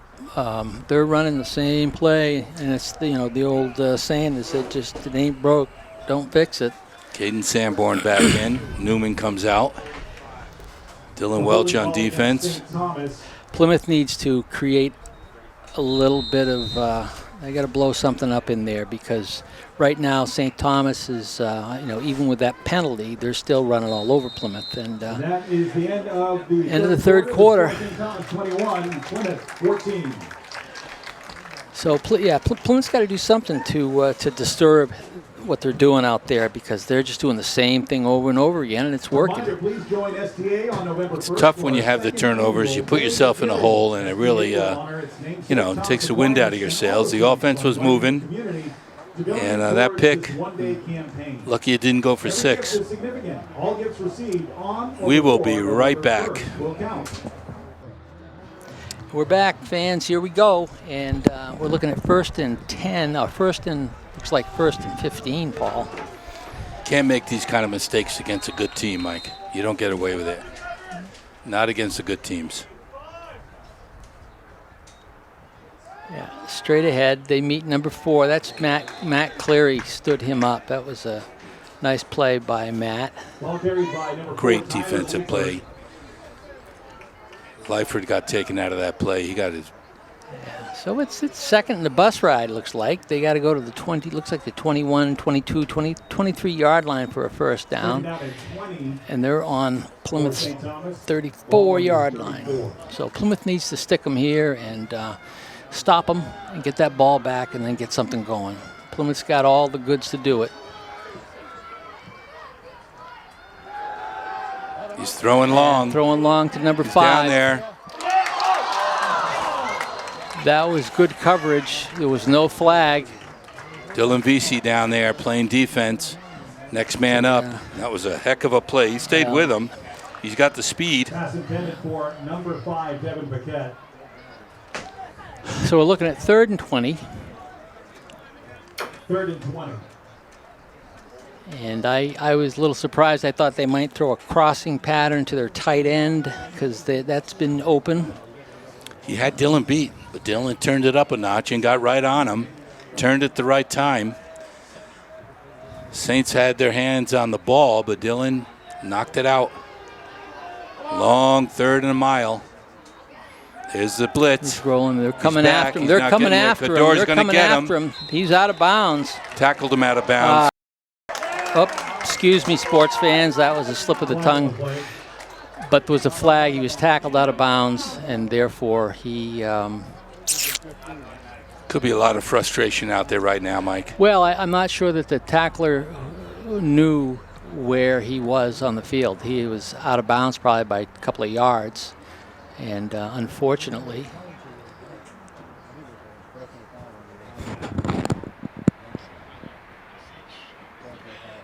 15 yards, repeat 3rd down. Is that what's going to happen? Personal foul call against Plymouth. Yeah. Hey, Maron. Yeah, look at the down over. And man, they're looking at 3rd down and less 11. than a yard. No. 3rd and 11. Sorry. Yes, you're right. 11. But these are the kind of mistakes are really they're going to hurt you. Let's play some good defense here, boys. Get the ball back. It's 3rd down and 11. Ball on the 24 for St. Thomas.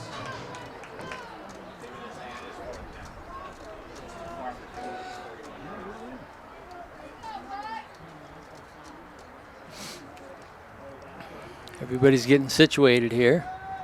Yeah, that was too bad. That was good defense on Plymouth's part. They had him and ran him out of bounds, but Javon Cador just grabbed him. Yeah. He's already out of bounds, which is too bad. White Hat's coming over. 4th down. There's the call. Thank you. It is 4th down, 4th and 11 for St. Thomas on the 24-yard line. Well, I don't know, but I'll tell you what. I think that number 6 could kick it through, but you can expect, I don't know if they'll go long for this or not, but. He's back to pass again down the middle. Wide open down there. He's going to get it off his fingertips. Holy cannoli, that was close. Wide open, Mike. Well, he overthrew him, which was good. Plymouth will take the ball. Wide open. And I need to apologize again to the folks out there for the slip of that word. I get a little emotional sometimes. My wife tells me I have potty mouth, and I want to apologize for that and clean it up. So Plymouth takes over. Here's where they have to generate some offense, get down there and tie this game up. They're taking it from their own 24-yard line. And they got to get creative, Michael. Show them something they haven't seen yet. 11 minutes in this fourth quarter, down 7. Well, you know, they've got plenty of time. Got a big job ahead of us. They've got plenty of time. They have the ball. They just have to sustain the drive at this point. And no penalties and no silly penalties. Well, we can't. VC's out here wide to the left. He's got wheels. He is back to pass. The seam pass. Looking. Plymouth recovered it. They were looking for the seam pass to Crowley, but Crowley was covered. I think Jeffrey Lyford was right on it. And I think that's why the throw wasn't made, because both of his receivers to this side were covered. And not a bad idea then to go short in the flat. Well, see if you can do that. Push him deep. Yeah. But we got a second and a mile.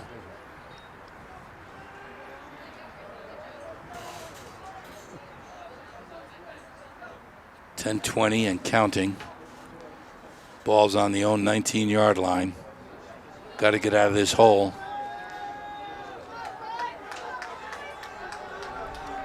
$15 yards to a first. Let's get going here, a little at a time. Oh, my goodness. Too much time? My goodness. Penalty against Plymouth. These are mistakes that Plymouth does not make on any given day. These are really these mental mistakes. Yeah, the mental errors. They don't call that often, by the way. There's no excuse for it. It's the thing that kills you the most.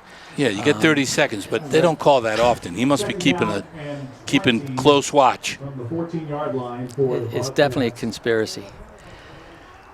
Yeah, I can't go there. VC's out wide again, real wide. Curtis is back. He's going to find somebody. There's a short one for the no gain. Well, they had the right idea, missed the block, and no gain. Left him alone. Big 77, Stokowski did not get himself set up in a good position to block, and that kind of fell apart, which didn't give the receiver much room to do anything. He's limping back there too, Tyler Stokowski, which isn't good. This is down at 20. Wow, third and a long mile.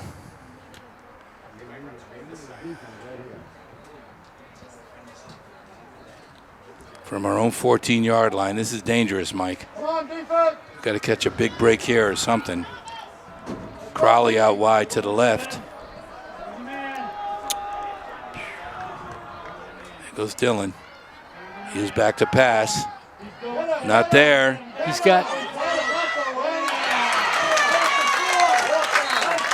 dragged down get away. to 10. Could not get away. Could not outrun him. Looking like he was trying to plant his feet and get a pass off, but he had a receiver that was wide open about the 30-yard line, but he couldn't plant his feet to throw the ball. No, too bad. So we're punting from our end zone with Parker Eastman. It's one thing if you're a quarterback rolling to your arm side where you throw from the right. Running left and trying to throw is very, very difficult when you're trying to elude tacklers. Parker Eastman now from his end zone. Got to get a good one off here. He got two back for the Saints, ready to receive for that good field position. Nice snap. Parker gets not a good long kick, one. And he's called a fair catch right there. And it's going to be Saints ball on the Plymouth 43-yard line.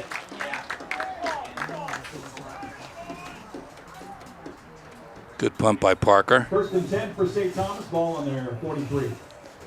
Good snap back by the center. Always risky. We see a lot of teams have difficult with the long snapper. Plymouth does okay with that. And now the defense is back out there, Mike, and they have been putting in their time and a half this second half. It's been tough. Brock Tanner on the sidelines. He's missed on the defensive end. He's been tough all day. Oh, there we Four. go. Oh, Caught in the boy. background. He Oh, got away. boy. Caden Sanborn had him. Thought he wrapped him up. He scooted away for a couple-yard gain. 2nd down and 9. It was a nice play by Caden, but Yeah, he slowed him up enough. Someone to catch him, but he had him in the backfield. He couldn't quite wrap him up. But I mean, number 9's a big guy, and you know, and I think he's probably bigger than Caden is. They've been pounding him all day. Number 4, number 9, very tough to bring down. Yeah.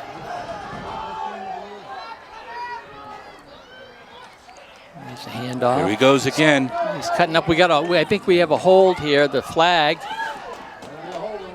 It's going to be a hold, and Brad will bring it back. Number 9 picking his way. It is. It's a hold against the Saints. And that will get rid of that nice run. And we'll be looking at 2nd and about 24, 23.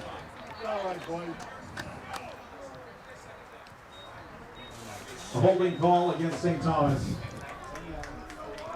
I think this is a sign of the heat, sign of the time of the game. I think Been both a long teams day. are pretty I agree. tired, and that's a lot of times when you make that 2nd down mistake. and 19 from the 48. I didn't check the Union Liar on this game. Anybody check Joe on what he predicted? Maybe our producer Andrew Fenn may know. I'm sure St. Thomas at home was favored. I would have to think that. Straight to Quick the fullback, hitter. and there he goes. There he goes. Number 10, Parker, hangs on to him. Parker Eastman, and followed up with Gianni. Mr. Lassard, Gianni. the 44. Gianni Ciotti held on, wrestled him down. It's a good tackle. Did not let go that time. 3rd and 4. Ball on the 37.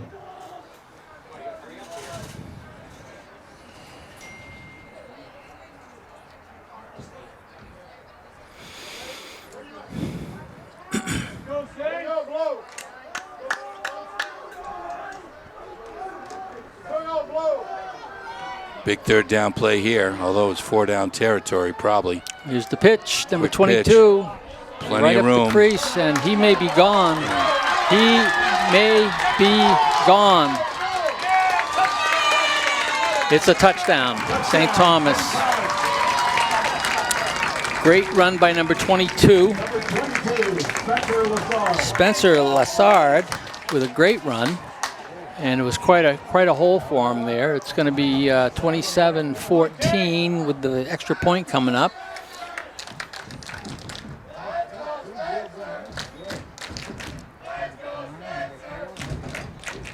Well, it looks like, I believe, 6:41 left, or is that an 8? That's 6:41 left.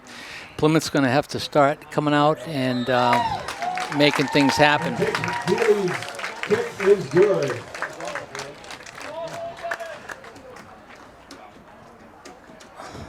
So, not to make excuses, but have to say that it's tough when your 3 captains are not able to play.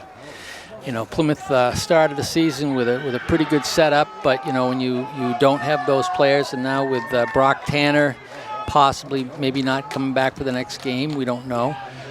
It makes the whole team different. It's a dynamic that changes, and a lot of kids aren't used to stepping up and playing that position, so it takes a while to get them going on that. But that's okay. The kids have got nothing to be ashamed of. They're tired, but we'll see what happens. Plymouth still got some tricks in the bag, and we'll see what happens.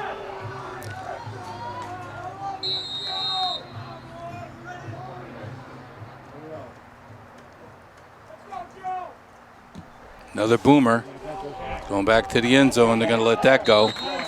This kid's tough. Got a good foot. Plymouth takes over their own 20-yard line.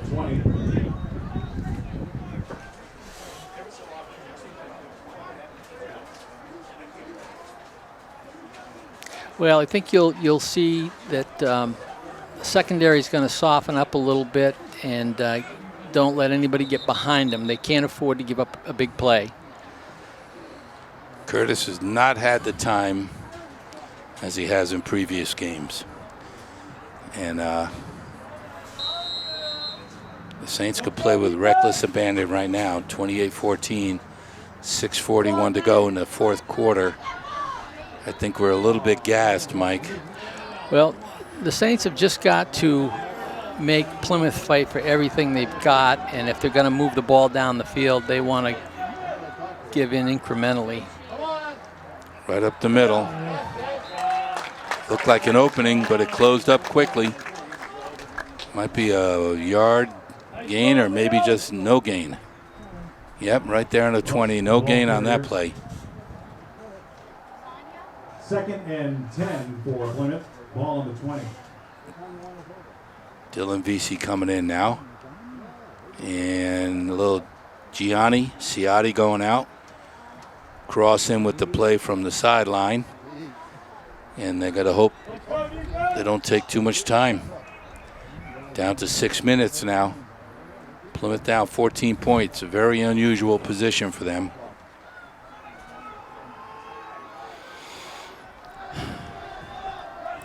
Dylan Vesey out wide. Well, you know, they've got Crowley and Vesey out here, and he got crushed. Yeah, the line is they're gassed. Of course, both the whole line goes offense, defense. They got to be gassed right now. Well, they had a deeper crossing pattern over here to the side of the field with Jake Crowley and Dylan Vesey, which looked promising, but haven't seen much over the middle. No, nothing over the middle, nothing into the flat. Big play here if you want to keep those chains moving. Dylan Vesey out wide to the left. Dylan Welch there. And they're in a prevent defense here. They got a safety there goes back Crowley. 15 yards, and there's It's the trap. Over to Dylan. There's the trap with Look Dylan at Vesey, Dylan and Welch he's off go. to the races. Dylan Welch is flying down there looking for some more room, trying to strip him. They're going to call a flag. And probably unnecessary roughness.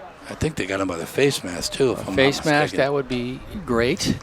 What a great call and what a good run by Dylan Welch all day. Yards.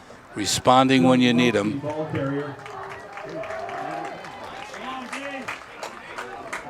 Pick the flag up. Do over. They may have thrown, that may have been a marker for where he went down. Could be. Great run by Dylan. Held on to that ball, picked his way. Well, it's just what they needed. No kidding. Just what they needed.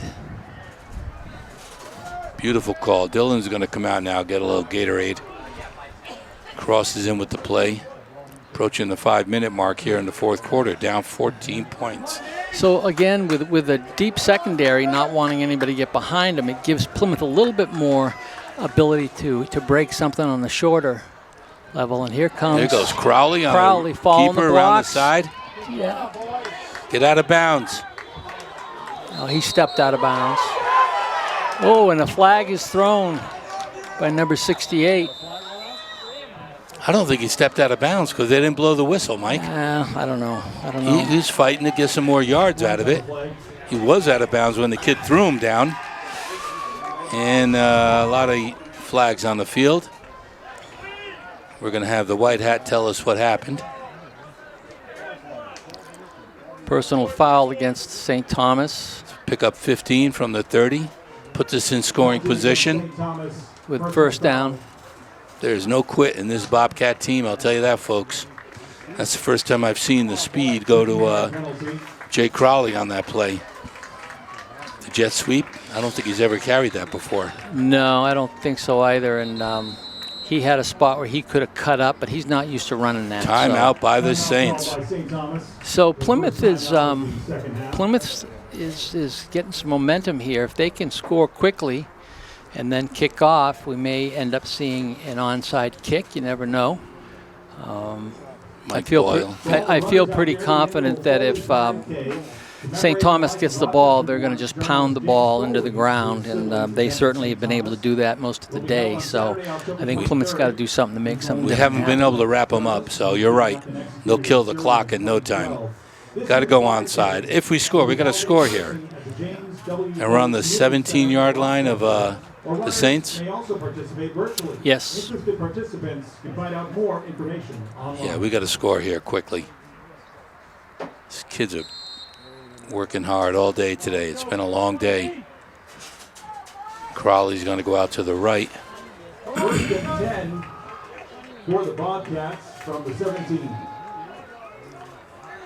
Big play right here, Michael. Let's score right away.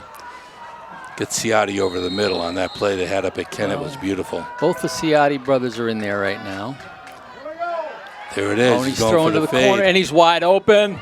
And he hung onto the ball. That's a touchdown. You believe it?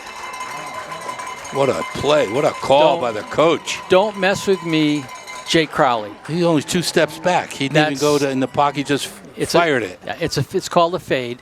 And you take 2 steps and you lay it up there, and the only one that can get it is going to be your receiver. And you look at a guy that's about 6'2" out there that can jump. He's a basketball player, and he's got great hands. He doesn't drop much. So there's Will Fogarty doing his job. And folks, we got a ball game here. It's 4 minutes, 35 seconds, Michael. 28-21. Got to do the onside kick. Mike Boyle is gathering the troops, our special teams coach. He's going to come up with something right now. You know, I think you got to do it. It's going to make it that much more difficult if it doesn't work and they get the ball with good field They just want to position. kill the clock if it doesn't work. And then maybe move the chains. You're right. Tick, tick, tick. But you got to go for it, don't you think? Well, you know, it's a tough call because it's 4.5 minutes, which means you might be able to stop them. You're going to have to use up your timeouts to stop the clock. But we'll see what they do. Will the thrill. He's good at this. Parker Eastman up front. Brennan Johnson. There's absolutely no angle to that ball, but then maybe that's... Luke Bassenwaite, number kicks it. 11's back in the game. Good on special teams, Luke. We can get this. Nope, he kicks it. Takes a big bounce for Plymouth. And it's in the end zone. It's a touchback. That's a lucky break. That is a lucky break for the Saints. Lucky break. 10 for St. Thomas from their 20-yard line. All right, defense. Let's strip the ball. No hugging these guys when they go through the line. Strip them.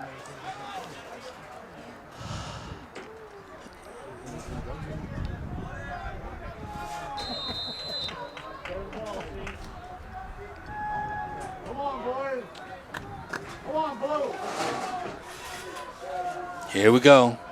Plymouth down, 28-21. Looking to get that ball back. 4 minutes, 35 seconds. And they're right, Mike. They're going to run it. And there goes number 4 off tackle. He's got more than a first down. Can't do that. Can't do that. A first down for St. Thomas. Jake Crowley limping out there now. That's not good either. First and 10 from the 35.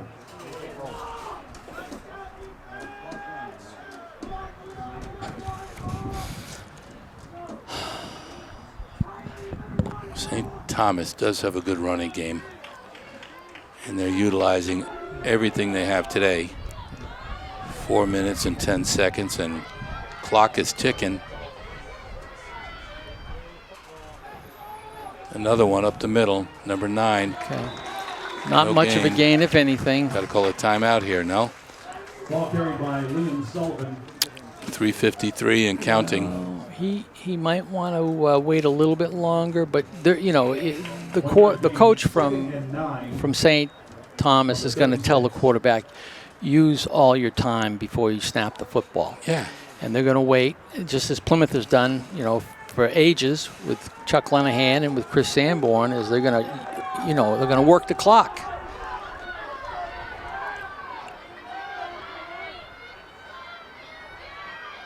Need another fumble here, Mike. Straight ahead with the big man, and he is like this kid. He's killing me. He is just brushing people off like flies. Number 4. Another first down. We got 3 minutes and 14 seconds left.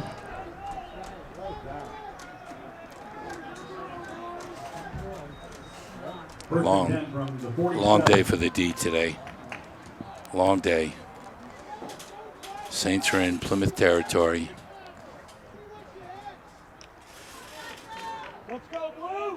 Clock is ticking. We're under 3 minutes.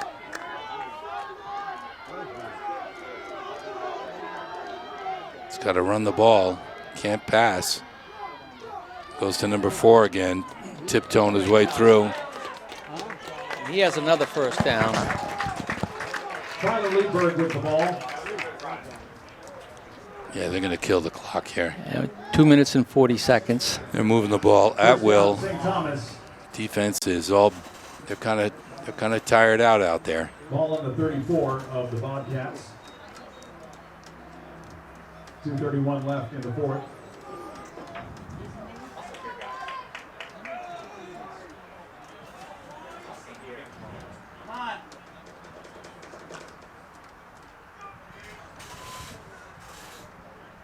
From the Plymouth 34, they're in complete control now.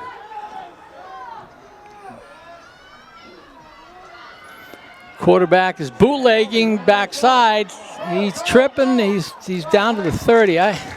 Quarterback keeper number 3, Michael. And he picks up about 4. Good tackle by Gianni Ciotti. Well, and the quarterback lost his footing out here on the turf, which slowed him down a little bit. But Plymouth takes a timeout.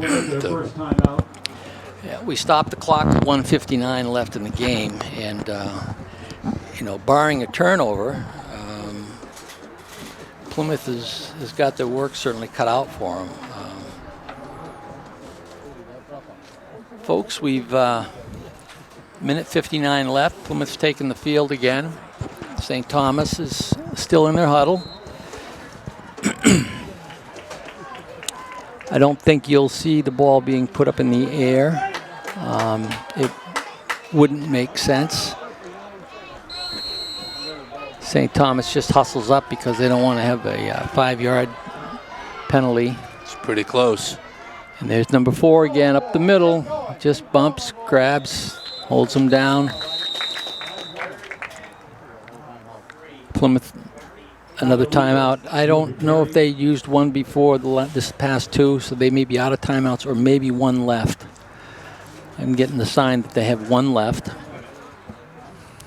And it's 3rd down and about 3. And again, it's two play territory. So they got to go 3 yards and 2 plays. And the way they've been running the football, I don't know if Plymouth can stop them or not. So we take advantage of a turnover possibly, but I'm sure their coach is telling those boys to take both arms on the ball, cover it up.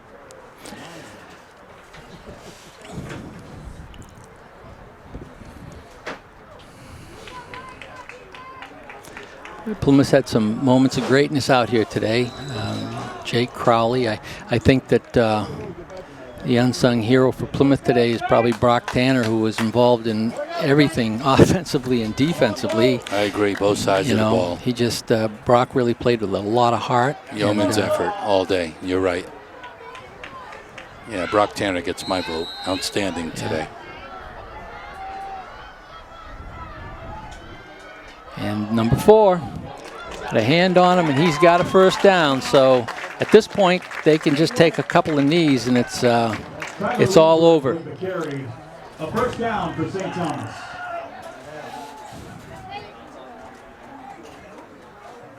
First and 10 from the 21.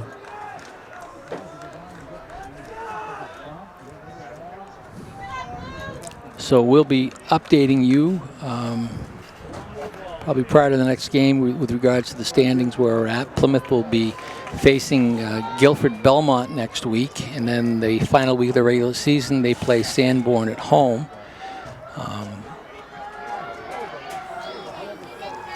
And big fullback number 4 gets tied up. Nice play by Caden Sanborn. And Another that's timeout. the last timeout for Plymouth. Timeout for Plymouth. Minute 9 left.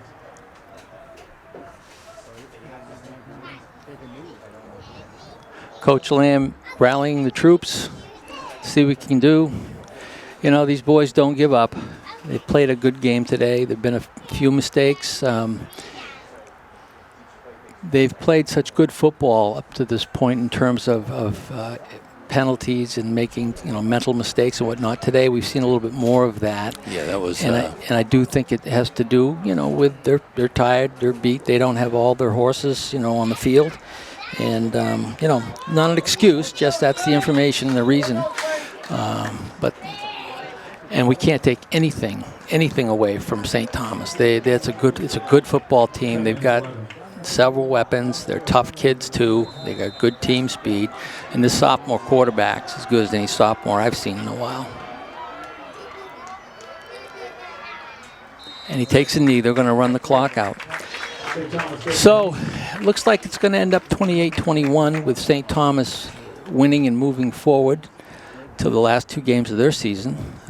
Plymouth as well. I know that tonight, well, I know on the bus ride back, Coach Sanborn will be going through everything on his iPad, and he and Coach Lamb will start to get ready for the next team. And